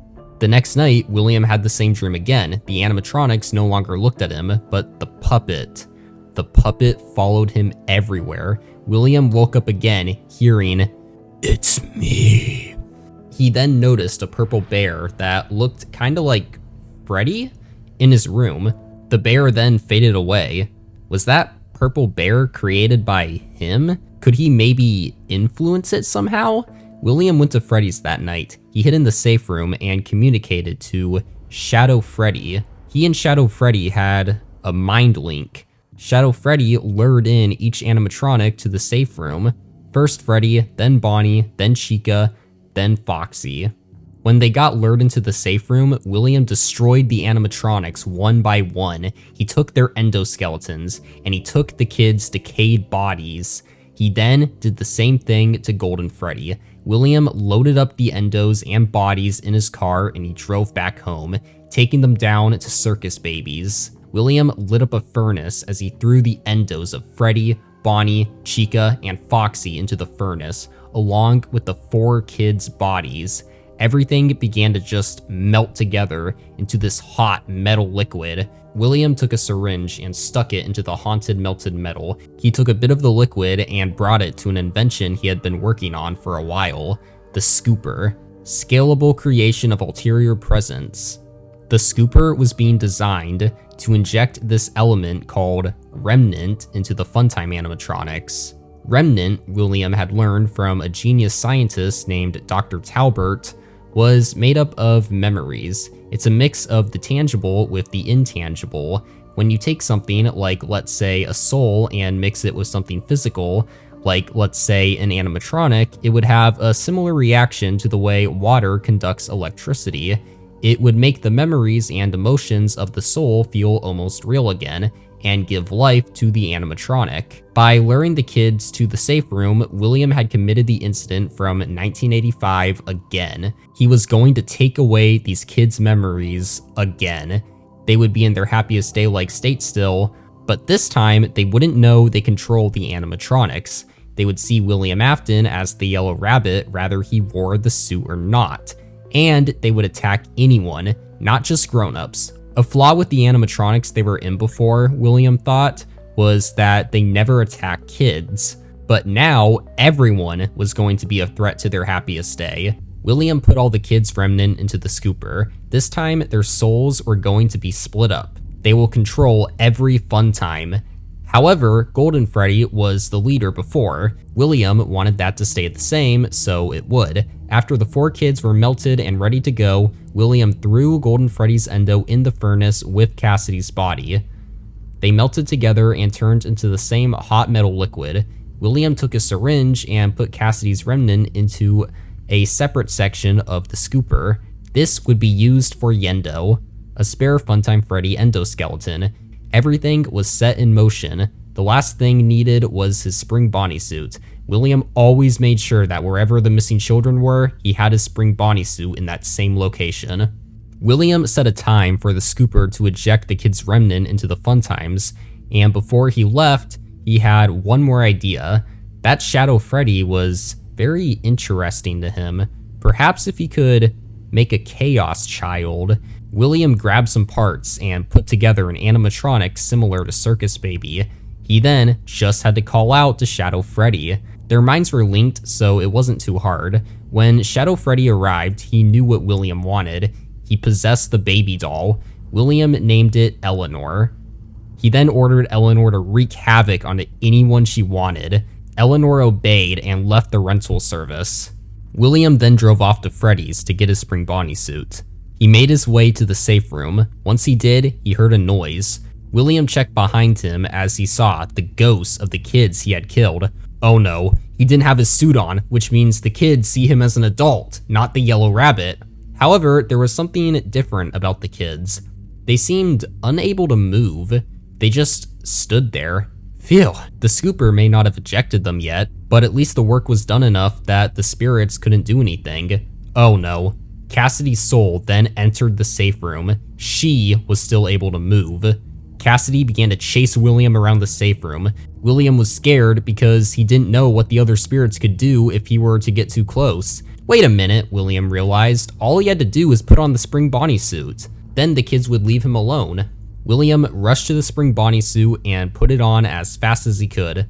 Great, it was almost time for the scooper to inject the kids into the Funtimes. All William had to do was wait. But what William did not think about was the rain seeping through the building. The place had been up for a very long time. It was in disrepair. A drop of rain landed on William's costume and went into his suit, tripping a springlock. That springlock went off, and then the others did as well. William had been springlocked before, but the pain was so terrible, he felt himself bleed out everywhere. He tried to scream, but couldn't because his lungs filled up with his own blood. As William bled out in the suit, he watched Cassidy shut the safe room door on him. The pain was terrible, and William didn't have a way out. He was going to be trapped in the suit forever. Suddenly, everything for William faded to black. He had passed away in the suit. The kids watched as the man was springlocked. The blood, the spring Bonnie suit, it was all too familiar. The kids had a shocking realization about the Yellow Rabbit. The rabbit was the man who had hurt them. Were they following the bad man this whole time? Suddenly, the spirits didn't know where they were. The scooper had finally injected the kids' remnant into the Funtimes. The kids thought they were at Freddy's in their happiest day again. What were they so worried about a second ago? It probably doesn't matter. Most of the spirits enjoyed running around and playing, but Cassidy was confused. She looked around and noticed that there were multiple Gabriels and multiple Susies and Jeremys and Fritzes? Huh? There was only one of her, but what happened to her friends? It was like they were split up somehow. Was there a way to put them back together? Cassidy looked around and she noticed something else. There was a drawing on the wall. It was her and her friends standing with the yellow rabbit. And then there were pages of drawings of each of her friends blowing around. They were in pieces. Perhaps, Cassidy thought, if she could put the pages together, then maybe her friends will be put back together too. She had to try. However, this turned out to be a much harder task than she thought. She was going to need some help to put all these pages together. Unfortunately, there was no one else here. She had to try all on her own. Meanwhile, back at the pizzeria, Garrett was confused. What had he just witnessed? His friends had cornered a man, then the man was the yellow rabbit, then he bled? Also, why did that man seem so familiar? What was going on, and where were his friends? Garrett tried to sense where his friends now stayed. He followed them to Circus Babies, but as he got there, he looked around for them. He called out his friends' names, but no one answered. He knew his friends were here, but he couldn't find them. Garrett was upset. He wanted to cry. He just wanted to be with his friends again. But it's like they just abandoned him. Monday arrives. Michael is ready for his first night at Circus Babies. The way he enters is very peculiar compared to the other employees, he thought. Where was his dad? The only person in the house was his sister, who Michael had only met a couple times previously. Michael wasn't that upset when he found out his parents were finally having a divorce. He was actually surprised that it didn't happen sooner, but it pained him to know what his mom did after losing the custody battle. Michael didn't want to think about that. Michael had a special entrance to Circus Babies, where he walked through his dad's living room and found an office. Michael walked through that office and put in the code his dad had told him to open the elevator doors. Michael then stepped through the elevator and was greeted by a voice of an AI called Hand Unit. Michael was asked to type in his name on a keypad, but as he did, the keypad, which oddly had Michael's name taped onto it, the keypad had broke, and instead of Michael Afton, the name that came out was Eggs Benedict. That's annoying, Michael thought. Good thing his paychecks already had direct deposit set up because he would not be able to cash in a check that said Eggs Benedict. Michael followed Hand Unit's instructions that night. It was a simple job. First, Michael had to make sure that Ballora was on her stage. If she wasn't, then he would give her a controlled shock to force her to come back. Then he had to do the same with Funtime Foxy. Finally, to end off the night, Michael had to get Baby on her stage. Michael felt disappointment when Hand Unit told him to go home. He was hoping he could reunite with his sister, but he figured he'd just have to come back tomorrow and hopefully Hand Unit would give him some more tasks to do. Michael crawled back through the vents and headed to the elevator. Oddly, he heard some crashing sounds above him. Baby watched as the new technician left. Another one? She didn't recognize this technician, but at the same time, it felt like she should. Who was he? Baby was tired of always being put back into the rental service every single day after parties she went to. She wanted to be free. Unfortunately, Baby also realized people wouldn't take too kindly to a giant robot walking around. Perhaps though, she could, if she looked like a human, yes, if she could gain this new technician's trust, then maybe she could steal his body. She had to try. If this new guy's nights go anything like the previous technicians, then Baby knew what was tomorrow. The next night, Michael returned. Hand Unit seemed very buggy. Ballora and Funtime Foxy didn't bother returning to their stage, but Michael didn't care about that. He needed to see Baby, his sister. Michael went to the Circus Gallery control module. He shocked Baby to get her back on stage, but the shock button didn't work. Hand Unit informed Michael he was going to shut everything down and reboot everything. Once Hand Unit shut down, the lights went out. Then Michael heard her voice. Baby. Elizabeth. It was his sister. His sister was talking to him, but what was she talking about? Something about a similar scenario happening before? Baby was warning Michael to hide under the desk. Michael listened to her, and then he heard it. Something was coming. it sounded like there were animatronics in the room and they were, what? Trying to get under the desk with him? Michael held the desk door shut. He couldn't let these animatronics in. Eventually, they stopped. What the hell? Michael thought. Were these animatronics possessed too? Like the ones at Freddy's? Baby spoke to Michael and said when his guide is back online, he was going to tell Michael to restart the system manually. Then he'd tell Michael to crawl through Ballora Gallery as fast as he can. Baby warned him that if he does this, Ballora will kill him. Instead, he has to crawl through Ballora Gallery slowly in order to survive. When Hand Unit came back online, he said exactly what Baby told him he'd say. She was telling the truth. Michael trusted his sister. He crawled through Ballora Gallery slowly, and it worked. He had survived. Unfortunately, the hits just keep coming because Michael was introduced to a white bear that looked a lot like Freddy with a Bonnie hand puppet. Weird. Hand Unit told Michael to use the audio track to get Funtime Freddy away from him while rebooting everything.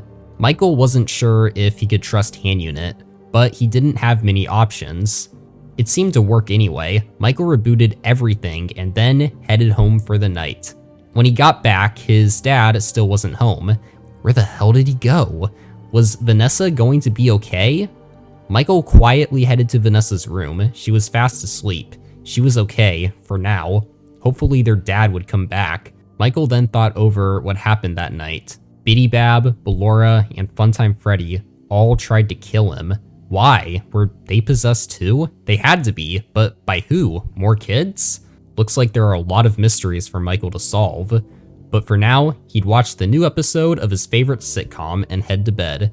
The next night, Michael could tell Hand Unit had a very broken AI. Also, his pay was decreased? What the hell? Michael wasn't doing this for the money or anything, but he still didn't appreciate his pay being decreased. So what's the deal with Hand Unit, Michael wondered. Despite what he said, things were definitely not going how they should be in Ballora Gallery or Funtime Auditorium. The mini-renas had taken Ballora apart, and Funtime Foxy was not visible where the light went on. Michael was then told not to check on Baby?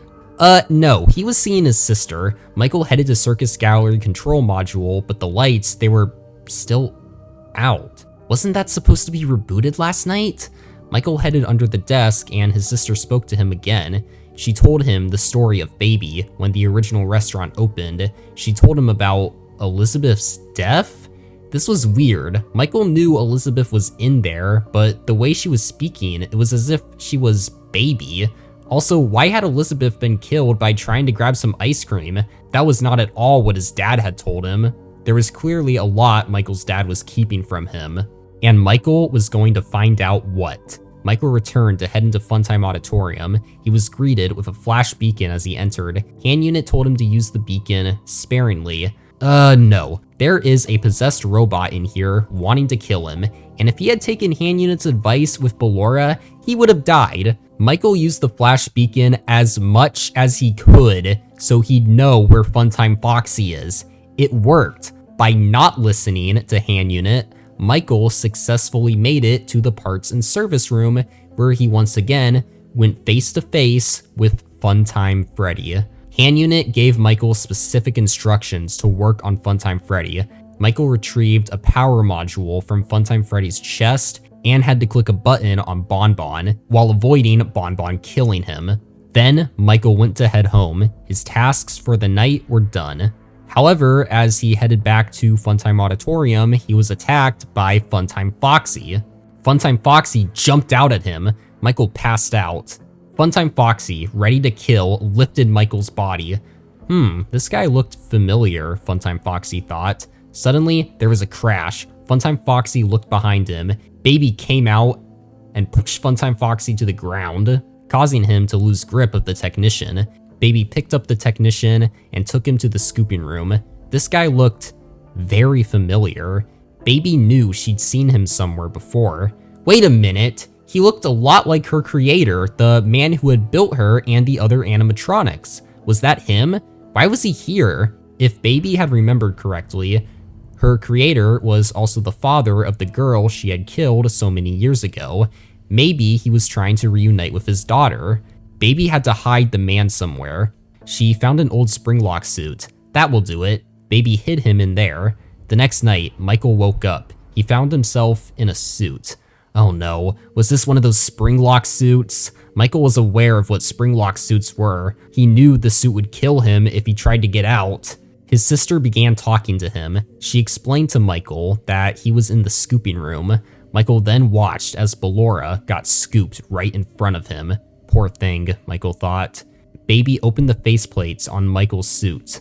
That way, the night guard would be able to see him hidden on the cameras and help him. She warned Michael to keep the spring locks wound up while he waits. Michael kept each spring lock tightened. The last thing he wanted was to be crushed by all these endoskeleton and animatronic parts. The mini Renas had been crawling over Michael's suit, so he had to wiggle them off to not get hurt. How many kids died here? Michael was wondering. Was every single one of these mini Renas possessed by a dead kid? This didn't make any sense. Eventually, the night guard had arrived in the scooping room and got Michael out of the suit. He questioned Michael, but eventually let him go. Michael headed back up that night. He needed to talk to his dad. But where the hell was he? He hadn't been here all week. Was Vanessa okay? She's only 4 years old and had just spent a whole day home alone. Thank goodness no one broke in and hurt her. After catching up on Immortal and the Restless, Michael took Vanessa on a trip to the grocery store. They were gonna get some food. Michael bought enough food to last Vanessa 2 weeks. And then, when they got home, Michael searched through William's old files, his old blueprints for the animatronics at Circus Baby's Pizza World, and what he had found put him in shock. These animatronics had special features: voice mimic, deter and misdirect, parental voice sync and replay. And was that a child in Funtime Freddy's storage tank? Was his father designing these animatronics to kill children? Michael was filled with rage, non-stop rage. So these animatronics were possessed by kids that the animatronics killed, which means Baby killed Elizabeth because she was programmed to do so. His father created a robot that murdered his sister? Michael was blinded by all this rage and emotion and this new hatred he had for his father. The kids who possessed the animatronics at Freddy's, had his dad killed them too? Michael did remember his dad was the main suspect. Michael knew his dad was a bad person, but this was too far. No, this ended tonight. Michael was going to free his sister. Then he would free all the kids' souls in the fun times. Then, lastly, he would go back to Freddy's and free the kids there.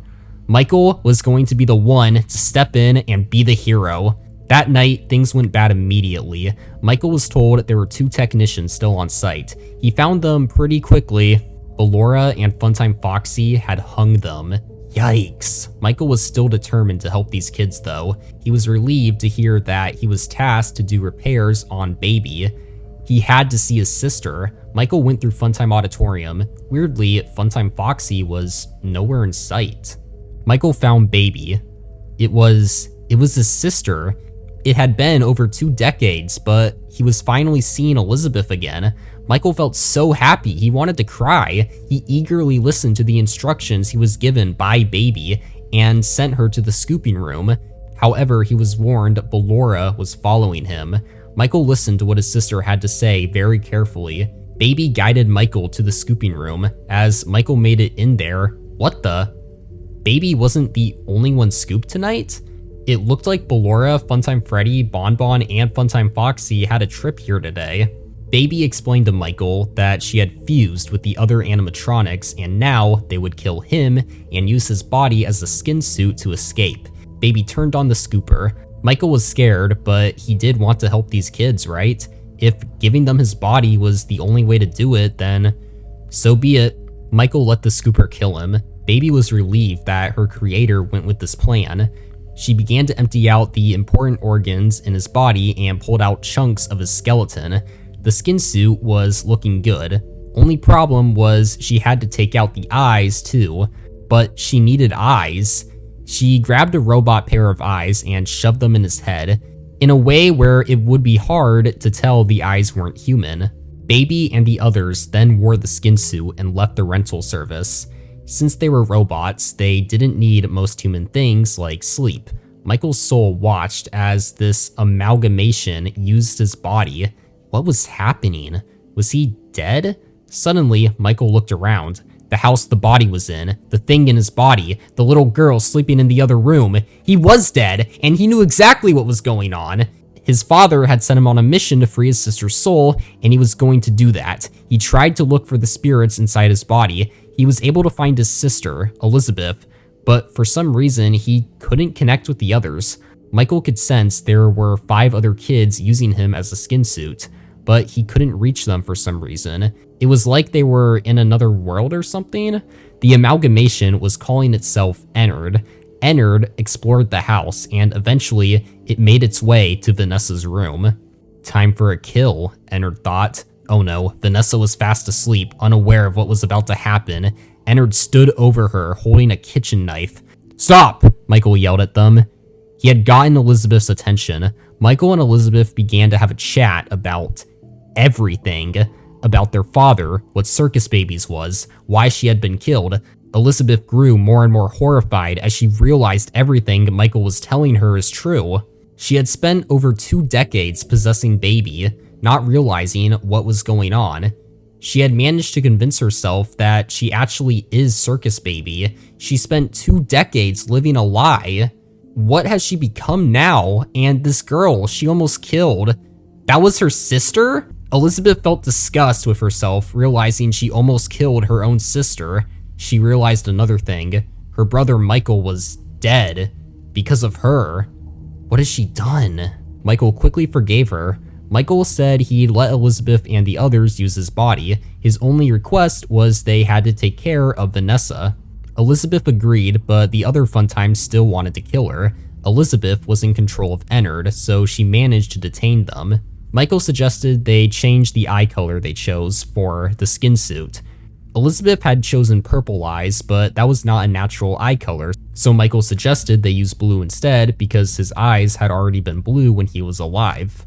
Ennard used Michael as a skin suit, but every day the body was rotting more and more, and eventually it became noticeable to people around them. Vanessa even would hide in her room during the day because she was afraid of the way her brother looked. Eventually, Michael's body just wasn't usable anymore, and they aborted from him. Elizabeth didn't want to see her brother stay lifeless, however. She thought if they weren't using Michael anymore, then she'd at least help him out now. Elizabeth left a piece of Baby's endo inside of Michael's body. She attached a small part of her soul to that endo and reassured Michael he wouldn't die. Michael felt his soul slam right back into his body as he got up. He was alive again? Elizabeth had brought him back to life? Michael stood up. He felt his eyes grow back. Not only was he alive, but his body was healing itself, and Elizabeth, she remembered her past. She was free. He had completed his mission with his sister and the other kids in the Funtimes. Now, Michael had to go to Freddy's. As he arrived at the abandoned restaurant, he was surprised to find out none of the animatronics were on stage. Where were they? Michael looked around for them. Eventually, he found the animatronic suits. Broken. What happened? Where were their endoskeletons? Oh no. Oh no. Michael figured it out almost immediately. They were in the Funtimes, weren't they? Maybe their souls weren't quite at peace. He was surprised the Funtimes didn't recognize him. They instead thought he was his dad. Michael had to find his father. He had to end everything. But how? Michael spent weeks searching for his father. It was like the man had just disappeared off the face of the earth. How would he find him? And he had to do something about Vanessa. Vanessa was scared of Michael after his body had rotted in front of her. Even though he had been fully healed by now, Vanessa was still hesitant to be around him. Thankfully, Michael was able to call his grandparents. His grandma and grandpa agreed to take Vanessa and raise her. Well, now that problem was solved, Michael thought, but he still couldn't find his dad anywhere. It was just dead end after dead end. Eventually, Michael had to give up. At least Freddy's and Babies were closed, and with his dad out of the picture, he wouldn't hurt anyone else, right? However, Michael still kept an eye out just in case. Chica's party world was still open. He had to make sure nothing bad happened at that place.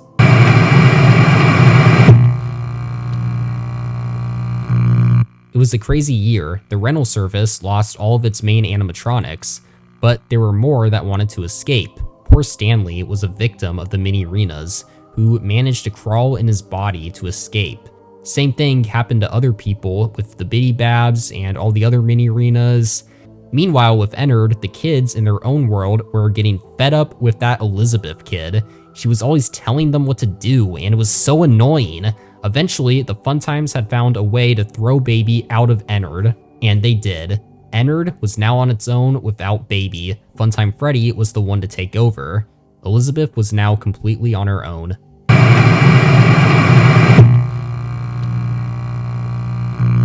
Too many bad people. Cassidy had been scrambling for a while. She still couldn't figure out how to put her friends back together. Every time she put some of the pages together, they just blow away again. Cassidy started to wonder if this was even, You know, it would be easier to focus on this if there weren't so many people trying to butt in and take away her friend's happiest day. You know what? No, Cassidy was done with these people. She was going to get them out of here. Cassidy left the group for a bit. She hunted for anyone she could find that seemed like a bad person, and then she would use her powers to appear to them as a young boy named Kelsey. Anyone that seemed extra suspicious, she would target. She would get them to find an abandoned Freddy's, but she always made them think it was their idea. As Kelsey, she'd follow them into the old Freddy's and show herself get spring-locked in the Fredbear suit. Then, when the time was right, Cassidy would give them enough nightmares to make them come back to the Freddy's, and then she would spring-lock her victims herself. It worked every single time.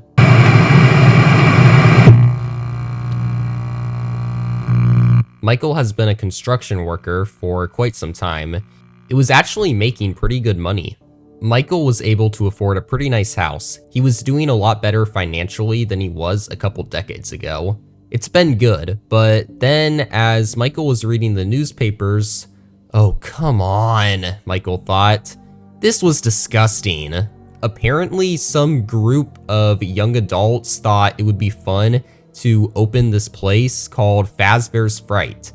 Fazbear's Fright took relics from the old pizzerias and turned it into a haunted house for an amusement park. Ew, these people are making the murders, the tragedies into a joke?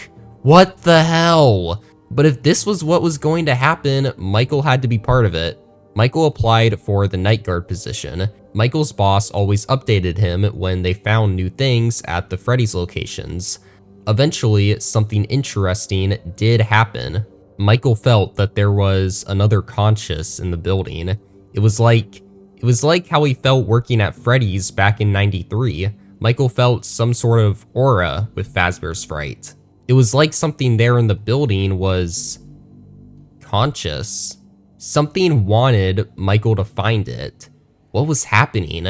Michael opened up the cameras, looking around for whatever this thing was. Eventually, he found it. One of the hallways had a drawing. That drawing was of BB. The drawing was somehow calling to Michael? Michael closed his eyes and focused all his energy onto that drawing. It had to mean something. Michael concentrated hard on getting the drawing's attention. Meanwhile, Cassidy was watching over her friends. She had tried piecing them together many times, but to no avail. She didn't want to accept the fate of her friends being divided, even after all these years, but it felt like she couldn't do anything about it at this point. Every time she tried to grab one of the pages blowing around that were of her friends, they would just blow away. Suddenly, the world around Cassidy began to warp. Something was happening. What the? Cassidy asked. She was transferred somewhere to, huh? Cassidy looked down at her body. She wasn't in her body. She was BB? What was going on? Cassidy looked around her. There were balloons begging to be collected. Cassidy collected the balloons and an exit door opened up. Good, Cassidy thought. I can leave this weird place now. But before Cassidy walked over to the exit, she looked at the wall behind her. Something felt. Cassidy reached her hand through the wall. Huh? Cassidy was phasing through the wall? What was happening? Cassidy jumped through the wall, needing to investigate. She fell a great distance, but was unharmed. She then found Shadow BB standing beside each other, crying. Poor guys, Cassidy thought.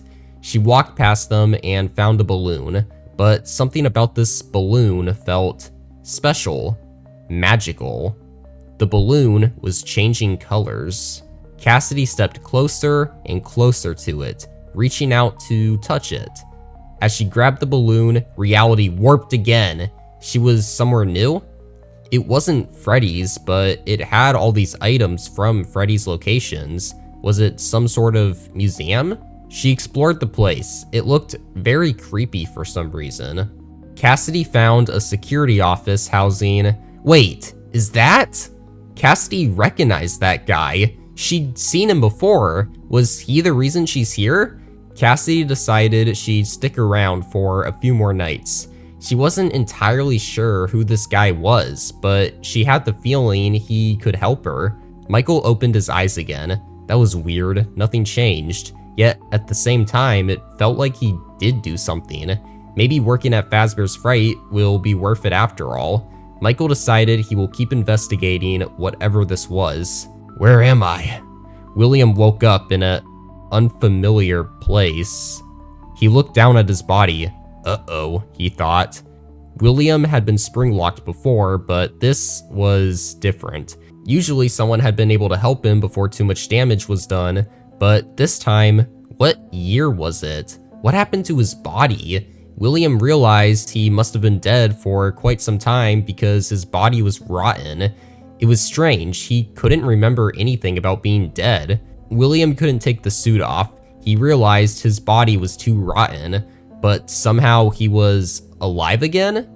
William didn't fully understand. He got up and wandered the halls of this new place. It looked like some sort of museum. Then William noticed a camera, blinking red light. Someone was watching him. You know what? William thought. Maybe this new reality wouldn't be so bad. Perhaps this security guard could be his first kill. Michael listened to his boss. He immediately had to check when he was told they found one. Michael looked at the cameras and saw it. The old spring Bonnie suit, very decayed. Michael didn't know how, but he could sense his father was in that suit. That's where his dad had gone. Oh hell no, Michael thought. This will end soon. Michael wanted to burn this place to the ground, but he knew he couldn't. Not yet. He had to figure out what was going on inside this building. Michael felt something new calling to him. An arcade machine. He searched for it on the cameras, but then, what was that? It looked like BB. Suddenly, the cameras flipped down by themselves and the burned BB jumped at Michael. Michael began to breathe heavily. The ventilation suddenly had to be reset. What was that thing? Michael had been just thinking about burning down Fazbear's Fright, and now his thoughts came to life. Interesting. The supernatural realm really was something. Speaking of which, Michael went back to the cameras and found that arcade machine. He closed his eyes and concentrated on it. Meanwhile, with Cassidy, she found herself in another world again. But this time, she was Mangle. Cassidy recognized this. This was Mangle's quest. This was part of her home. She knew what to do. Cassidy collected different parts for Mangle. Perfect. That's all she has to do, right? But then, Cassidy remembered last time there was something odd. She was able to phase through a wall. She wondered if... No! She did it again! Cassidy fell a great distance, but was unharmed after phasing through another wall. She found what looked like the puppet? Cassidy never really liked the puppet that much. She was controlled by some girl named Charlie, but Charlie was really annoying. Cassidy's friends were pretty neutral with Charlie. She was nice, but she should stop saying such terrible things about the yellow rabbit. Cassidy loved the yellow rabbit. He was her friend. Cassidy found a pile of balloons nearby, and it almost looked like she could... Cassidy jumped onto a balloon. Whoa, the balloons were actually holding her up? She was jumping from balloon to balloon. This was cool. Then Cassidy found something, a cake. Cassidy wanted a cake. She reached out and then she was back in the museum, but she had the cake with her. Michael opened his eyes. He felt the BB drawing calling to him again. This had to mean something. Michael went back to where the BB drawing was on the cameras and interacted with it again. Cassidy found herself back in the BB world. She was BB again. Okay, Cassidy thought, what's my next quest? She jumped into the same void as last time, but now she had a balloon hold her up for support. Cassidy jumped balloon to balloon, and then she found one of her friends. It was Gabriel. Cassidy still had the cake on her. She offered it to Gabriel, and then back at the museum, but Cassidy had to check on her friends. She went back to where all her friends like to hang out. Jeremy, Fritz, and Susie all were in pieces still, but Gabriel was back. He was whole again. Yes, finally! Cassidy was so happy. She ran up to Gabriel and gave him a hug. Meanwhile, Michael could sense it. He could sense that he helped one of the spirits. He put one of them back together. Michael didn't fully know how he was doing that, but he knew he had to continue. He had to free all of the spirits. But first, his dad. Michael heard in an old tape that his boss had been playing for him that the springlock suits respond to audio. Perhaps he could try that. Michael went to the cameras, selected a room away from his father, and played a BB noise. And it worked. The animatronic part of his father's suit took over and forced William to follow the BB noise. If William tried going in a vent, Michael just had to seal it. When that night ended, William got a glimpse of the guard going home. It was his son. Wasn't he supposed to be dead? Fine, he will do it himself. William began to realize he liked this new reality made for him. The mix of man and technology. Like this, William can be more powerful than he ever was before. This new reality was actually pretty cool. William Afton would call himself Springtrap. After he kills Michael, Springtrap was going to leave this place and wreak havoc on all. The next night, Springtrap doubled his efforts, trying to kill his son. Meanwhile, Michael had to deal with more burned hallucinations, and he found 4 phantom cupcakes on the cameras. Michael interacted with them all. Cassidy was then sent to another memory. This time, she was Toy Chica. Cassidy fed hungry customers until she was able to find the transparent wall. She then jumped through it and found another friend. It was Susie. Yes, Cassidy gave Susie a cake, and that led to Susie being whole again. 2 of her best friends were finally put back together again. Now, Cassidy knew she just had to fix Jeremy and Fritz. The next night, Michael interacted with tiles of the building, bringing Cassidy to a memory where she was at Fredbear's, and she was Fredbear. Cassidy phased through different areas of the restaurant until she found Fritz, gave him the cake, and he was put back together. The next night, Michael noticed a Shadow Bonnie doll in his office. He interacted with it, and this time, instead of Cassidy, Shadow Bonnie himself stepped in. Shadow Bonnie knew it was his duty to help these kids. That was why Charlie had created him. Shadow Bonnie went around a bunch of different memories until he found the one he was looking for. It was just a purple void, but he was there, Jeremy. Shadow Bonnie pulled out a cake and handed it to Jeremy.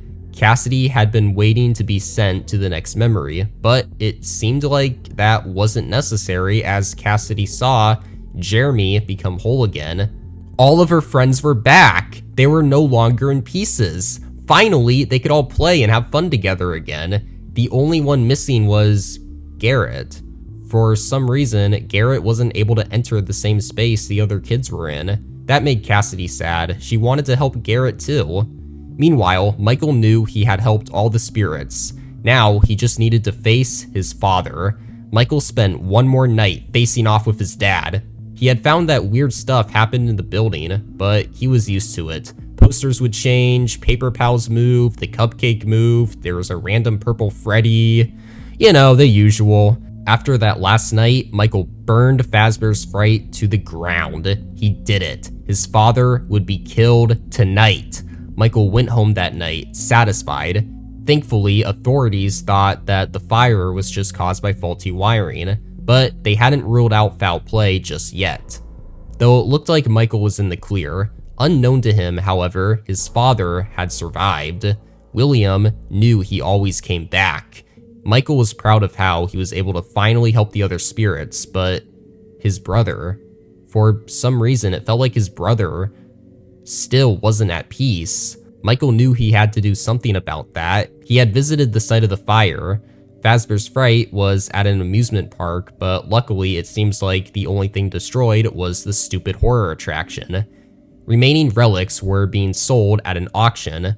Michael walked through the amusement park a bit. He found a booth that had merchandise based on the different rides and attractions. One of the merch options interested him, a security logbook. It was a fan-made book, but if anyone deserves to write in something like that, it was Michael. He had been through it all at this point. Michael purchased the logbook and took it home. He crossed out security and instead wrote survival. That was way more accurate anyway. Cassidy watched as Michael bought the book and took it home. She wanted to know who this guy was. Whoever he was, he just helped save her friends. Garrett said he recognized that guy as well. Interesting, Cassidy and Garrett followed Michael home that day. While Michael flipped through the book and drew himself on vacation, or talked about wanting to exercise more, or wrote about his journey at Circus Babies, Cassidy and Garrett communicated using the book. Due to the events of Fazbear's Fright, Cassidy had access to a lot of Garrett's memories. Cassidy saw that the memories she went through when saving her friends, they were Garrett's. Cassidy was able to see almost everything Garrett had gone through before he was hurt. So maybe she could give him those memories back. Cassidy asked Garrett questions in the logbook. She pointed towards anything that could be relevant to his memories, such as the page with a Fredbear plush, or she would draw his old toys. She tried to remind Garrett of his party. Michael could tell something was happening in the logbook. Michael realized what was going on after reading a bunch of the conversation Cassidy and Garrett were having, and Michael also wanted to help Garrett. So he did some research about memories and he discovered dream theory, the idea that you can't forget things. Everything you see is stored inside of you and you just have to know how to look. That'll do it, Michael thought. Perhaps he could figure out what Garrett was so afraid of. Michael retrieved a bunch of objects that would have meaning to Garrett.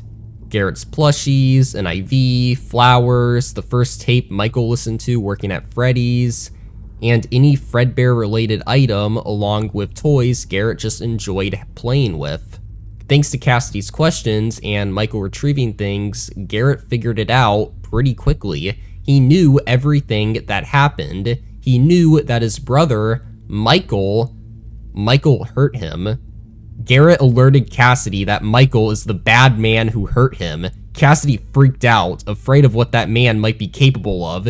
She alerted the other children. They all agreed they would stop this man. They would get revenge for Garrett. That night, Michael took some pills. He played the tape from the old Freddy's, and he paid close attention to the items he brought in his room. He then dozed off. Michael found himself in a room he didn't recognize. He looked down. This isn't his body. This is Garrett's body. Michael is in Garrett's body? Was this Garrett's memory? He wondered.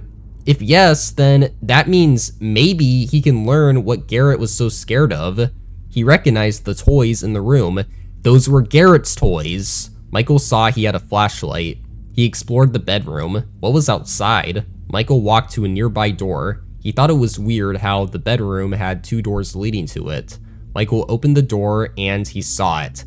A terrifying version of Bonnie. This Bonnie looked horrible, nightmarish. Michael got a glimpse as it went away from his flashlight. A voice in his head told him if he heard breathing, shut the door. Michael checked the other door and found Chica, but a very scary version of her. He then turned around to see 3 mini Freddys on the bed. This was absolutely terrifying. What were the rules here? If the animatronics catch him in the dream, will he die in real life? At 6 a.m., Michael was awakened. Phew, that was terrifying. The spirits watched as Michael woke up. He got lucky that night, but they knew they'd catch him eventually. When Michael went to sleep the next night, he was forced to play a game. If he was able to stop Plushtrap on an X, he could skip 2 hours of the next night. Michael succeeded. Then he faced the nightmares again. The kids' spirits were going into Michael's dreams and taking the form of the nightmare animatronics. They were trying to kill him, to get justice for Garrett. They tried harder this time, but Michael woke up again. William's influence was how Michael was dreaming about Plushtrap as well. Michael went 4 nights in a row going through the same routine. On his 5th night, Cassidy took charge. She would be the one to kill Michael, but she still failed. Then the night after that, she tried working with the other kids, but nothing worked. Michael woke up every single time, so Cassidy thought she would ask the yellow rabbit for help. But then someone else came. It was a bear who looked like Freddy. He agreed to help the children kill Michael. For the next 2 nights, Shadow Freddy invaded Michael's dream with the other missing children, but he failed too. Michael eventually stopped taking the pills and using Garrett's toys. He didn't feel like dying. Plus, these nightmares gave Michael the answer to what his brother was afraid of. Garrett was afraid of the torturous experiments that their father put him through. Poor Garrett, having to deal with that for so long. Michael now knew that not everything that happened to Garrett was his fault. It was his father's. Perhaps some things were best left forgotten for now. Michael took all of Garrett's items and he locked them up in a box where no one would find them. The kids may have failed, but they knew one day they would kill this man for Garrett.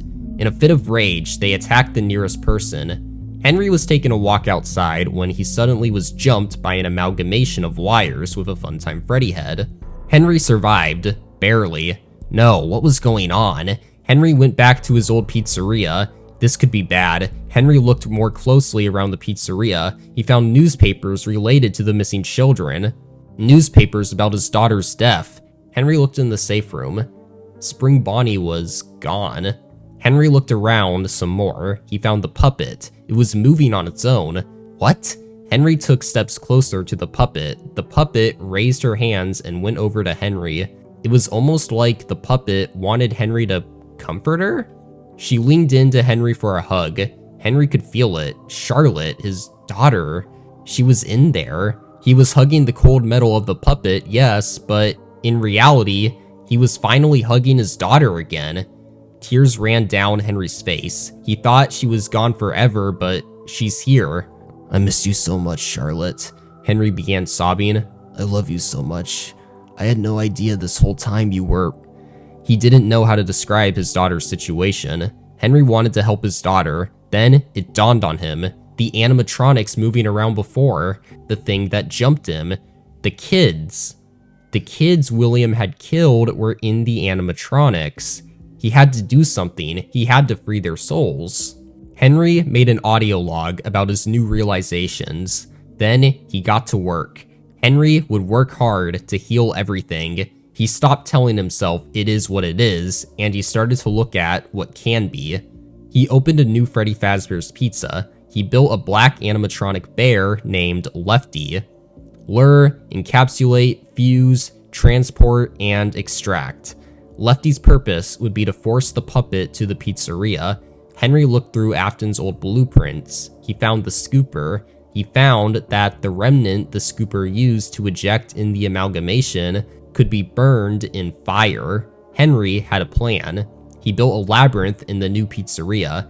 He didn't want a new building, so he just repurposed Fredbear's Family Diner. He bought out local animatronic restaurants like Chica's Party World, Pizza Playground, and El Chip's Fiesta Buffet.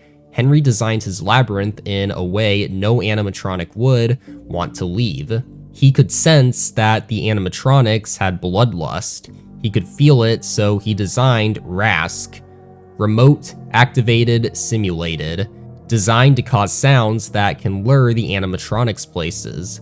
They'd think a child for them to kill was somewhere in the labyrinth, and they'd follow the noise. Henry then sent out a call to all remaining animatronics. A supernatural call that would lead them to the new pizzeria. He even made some drawings to decorate the labyrinth. He then hired someone to manage the restaurant. Actually, he had tried that multiple times. Unfortunately, he had to fire them every single time because these idiots always threw animatronics out. It was like they were afraid. Henry wouldn't allow that. He was hoping that someone he hired would actually salvage the animatronics if they showed up. One person let Baby in, but Baby killed him and left. Wait, Baby? Henry could feel it. That was Elizabeth. That's what happened to her all those years ago. That poor girl, Henry thought. He would help free her too. Michael found out they were making a new Freddy's. Why? Just why? He wondered. Freddy's had to go. Michael applied to be the manager there. That way, he'd have more control over what goes on in the pizzeria. He applied under a fake name. He got the job.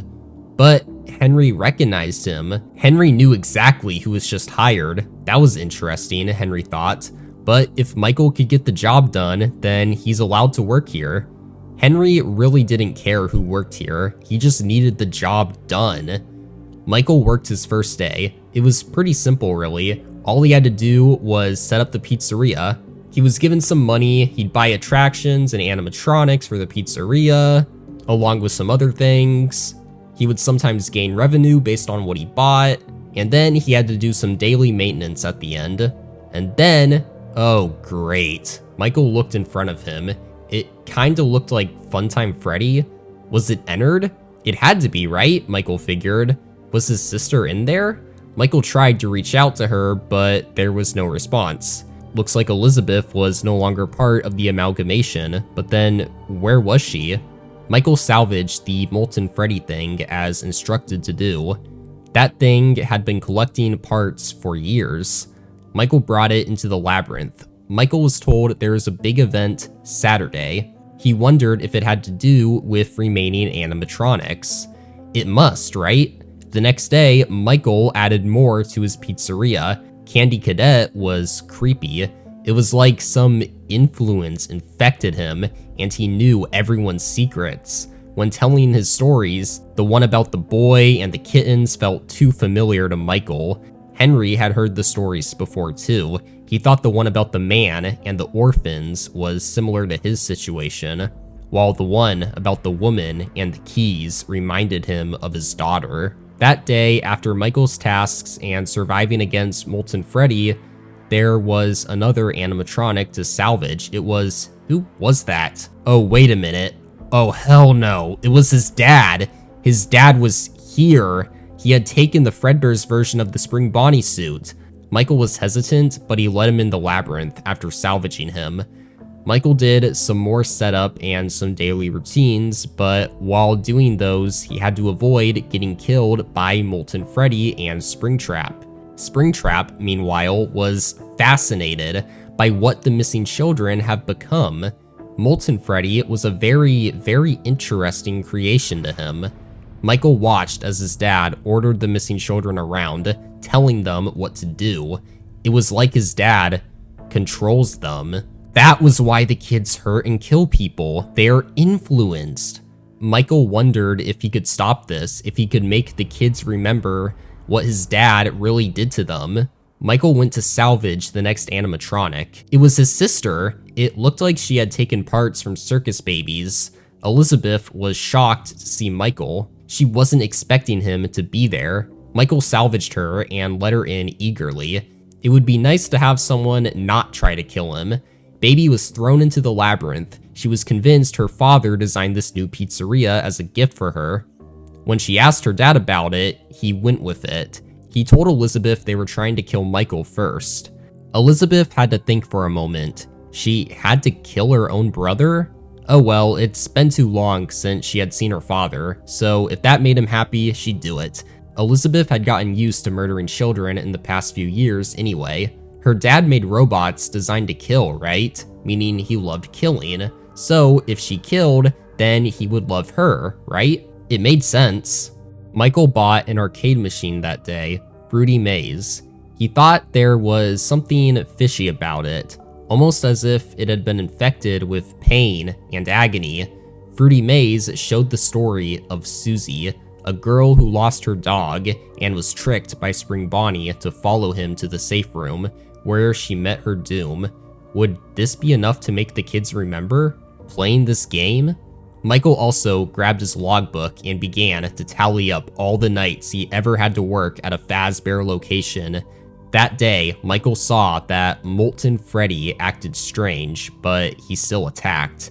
So the arcade machines had to have been doing something, right? In the spirit world, Susie was freaking out on the other kids. The rabbit is not their friend. She tried to plead to them. Susie was horrified. As the manager at this pizzeria played the Fruity Maze arcade, Susie was given flashbacks to her own death. She remembered everything. This rabbit they were following, he was their killer the whole time.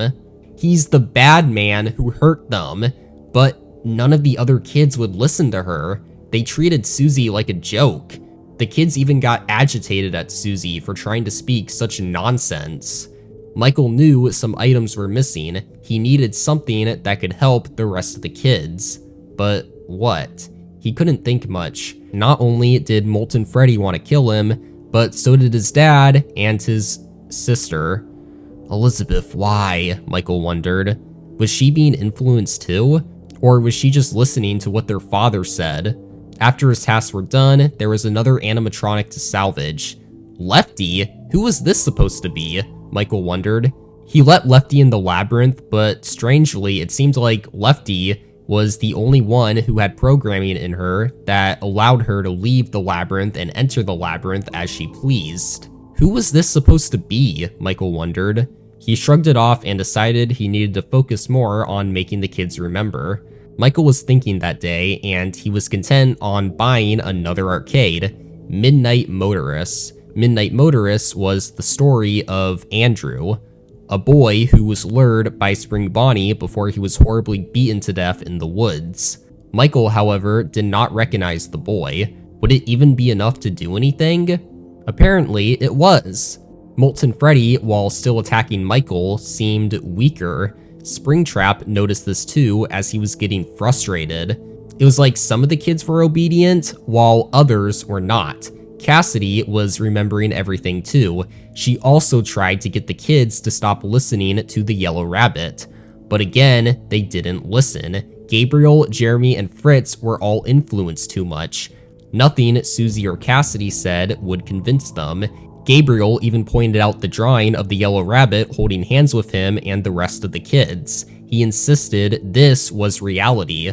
Michael had frustrations as Springtrap and Elizabeth actively tried to kill him. Lefty was even after him too. Lefty's design is to keep the puppet asleep. Months prior, Lefty had successfully captured the puppet and kept Charlie's soul asleep. Michael was making too much noise, so Lefty had to stop that to not wake up Charlie. After his shift, there was no more animatronics for Michael to salvage. Then, the next day, it was Saturday. Michael needed something to help stop his father. Michael could sense he made some of the kids remember everything, but he needed all of them to remember. Michael looked at the options he had to buy for his pizzeria. One of them caught his eye, the security puppet. Michael could sense it. He could sense that it was the last thing he needed. Michael purchased the security puppet and added it to his pizzeria. He carefully placed it next to Fruity Maze and Midnight Motorist. While doing tasks, Springtrap, Baby, and Lefty attacked him, but Molten Freddy seemed weak. Way too weak. It had to be working. He still attacked, however.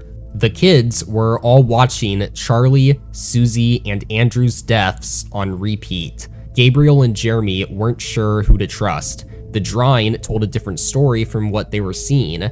After Michael's shift was done, Molten Freddy had completely turned. All of the kids now remembered everything.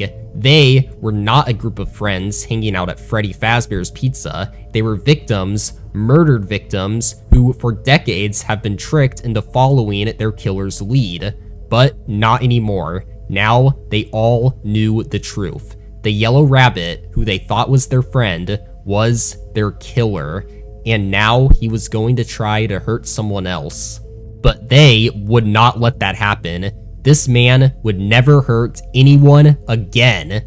Molten Freddy began to hunt down Springtrap, and They attacked him. Springtrap tried to bully the children into listening to him again, but nothing worked. He was about to die, wasn't he? Meanwhile, Elizabeth saw Michael. She was going in for the kill. She would make her dad proud. She explained all this to Michael, but then connection terminated. Henry had interrupted her.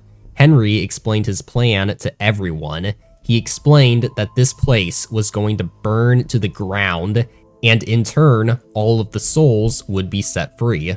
He explained to Michael a way out was planned for him, but he feels like that's not what Michael wants. Henry was right, Michael thought.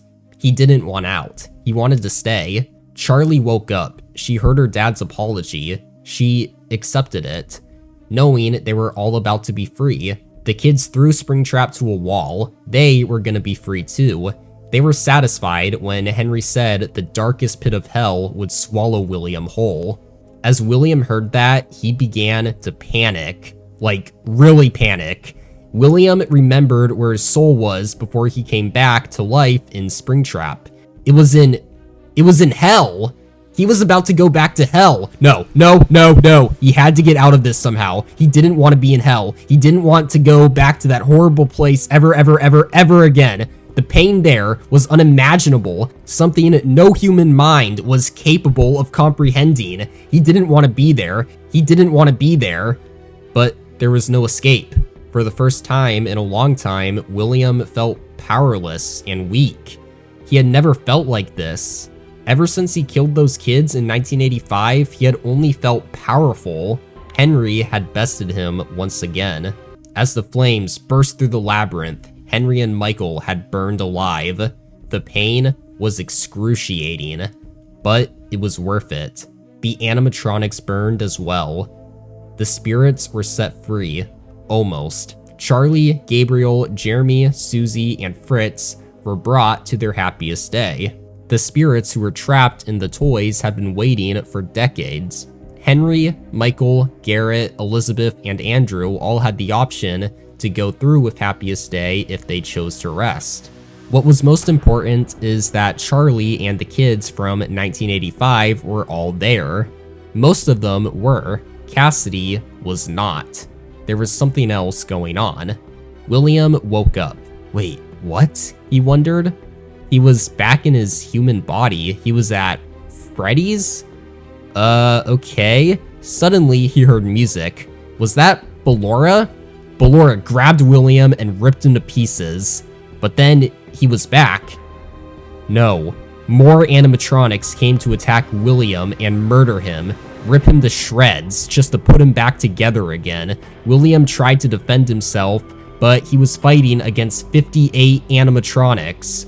William would get killed again and again and again. "I hate this!" he shouted. "Someone help me!" He screamed for help. "Michael, anyone?" But no one came for help. However, some of these animatronics would constantly remind William of the one he should not have killed. The one? William had no clue who the one was. William remembered he had killed so many kids along with those technicians, plus every security guard who died at Freddy's was technically his doing. Who the hell was the one he shouldn't have killed? William's questions were answered when he looked above him and saw the face of a child staring back. It was Andrew. I guess it makes sense, William thought. William remembered he had beaten Andrew senselessly. He had been very brutal when he had killed Andrew. William wanted out of this, but that would bring him to hell. William did not want to be in hell, but he didn't want to be here either. He wanted to wake up. He needed to wake up. Cassidy watched as Andrew tortured William endlessly. She wanted to help Andrew. She wanted to convince him to let his spirit rest. She wanted to tell Andrew to let go and rest with the other children, but it didn't work. Andrew was too blinded by rage to do anything other than torture William. William had been brought to a hospital at that point, Heracles Hospital. The doctors were shocked he was still alive. No one could identify him, though. As Andrew continued to torture William, Cassidy sat by a lake. Michael had chosen to sit at a lake in William's coma world as he was tortured. Cassidy found Michael and she sat next to him. Michael told Cassidy she should leave the demon to his demons, referring to William being tortured by his creations. She should rest her own soul. Cassidy realized Michael was right. Cassidy dived into the lake and ended up in happiest day. She rested with her friends, and the other spirits too. However, while most of the spirits rested, some did not. Michael and Andrew would go to happiest day when they choose. Charlie, even though she was in happiest day, she kept her soul inside the puppet mask, which currently sat in an evidence locker from when police investigated the burned down Freddy's. Cassidy was in heaven, but she watched what went down in Hurricane just in case. As for Fazbear Entertainment, the pizzeria had mysteriously burned down. The public didn't know what happened. The police department knew Henry was involved with the fire, but that was that. There was a rumor someone was going to try to rebrand Fazbear Entertainment and bring it back from the dead, but we would just have to wait and see. Ah, that was so fun. Okay, there you all have it. A FNAF narrative. I enjoyed writing this a lot, and that's because I enjoyed this franchise a lot too. I know certain parts of this might have felt fanficky, but it's the 10-year anniversary. I wanted to have fun with this. I cannot believe the Five Nights at Freddy's series is officially an entire decade old. It's been such a roller coaster experience with every new release. And I love how different every FNAF release feels compared to its predecessor. FNAF is truly a really unique franchise. I find myself obsessing over Five Nights at Freddy's pretty much 24/7. Sure, I have other interests, for example, Bendy and the Ink Machine, Cobra Kai, Doki Doki Literature Club, Spider-Man, and Star Wars, and some others, but none of these compare to my passion for Five Nights at Freddy's. Something about this franchise, I just can't let it go. I want to give a huge thank you to Scott Cawthon for making this awesome series and being the one responsible for all these memories I have due to this franchise. The amount of friends I've made over this franchise has been really amazing.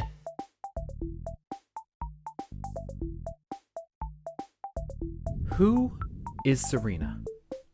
Serena Y. Gabina is one of the main characters in Pokemon XY. She first met Ash when they were just children before the events of the Pokemon series and developed a strong crush on him, and had since then became one of his most trusted traveling companions throughout the Kalos region. So how in the holy mother of ass did I come to the conclusion that Serena actually exists in the FNAF universe?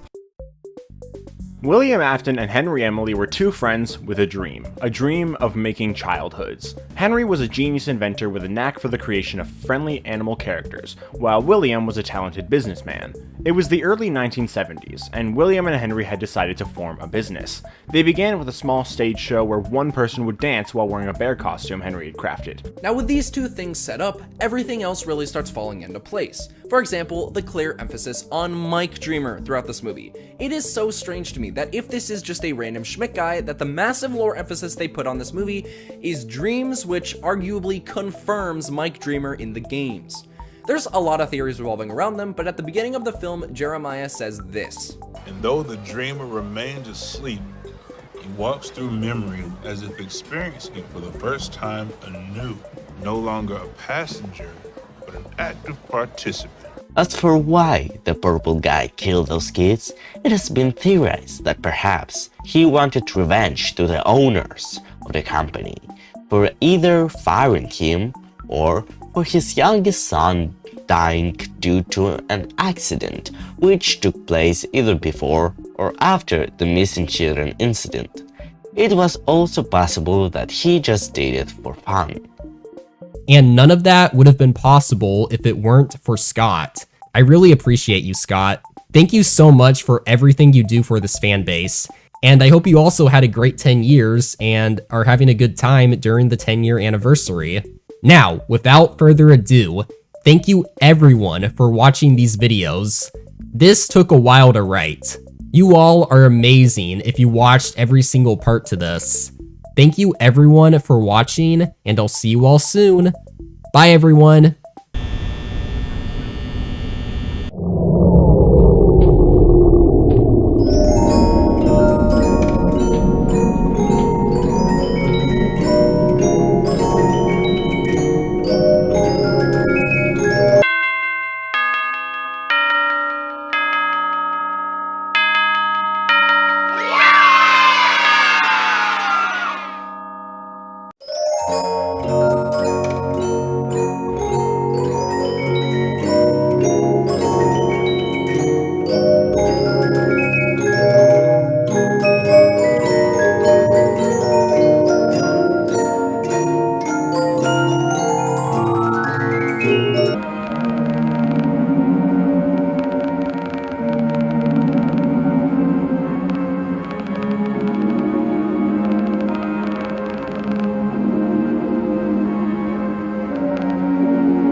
Place. This had to have been before the MCI and Charlie died and all of that. Yeah, I think it would also have to be like before the fight. So technically it does ask the question though, because didn't technically Charlie died in 1983? Yeah, but this, yeah, and I think she does in the games too. It's just, this is implying this game is in 1979. That would be when Fredbear's first opens, according to the Silver Eyes. Yeah. I wouldn't, and with all the Fredbear's posters teasing and shit like that, I wouldn't be surprised if that is what we're gonna learn. That this is supposed to be when Fredbear's opened. Oh, do you think it'll give us Nexus Origins? I do.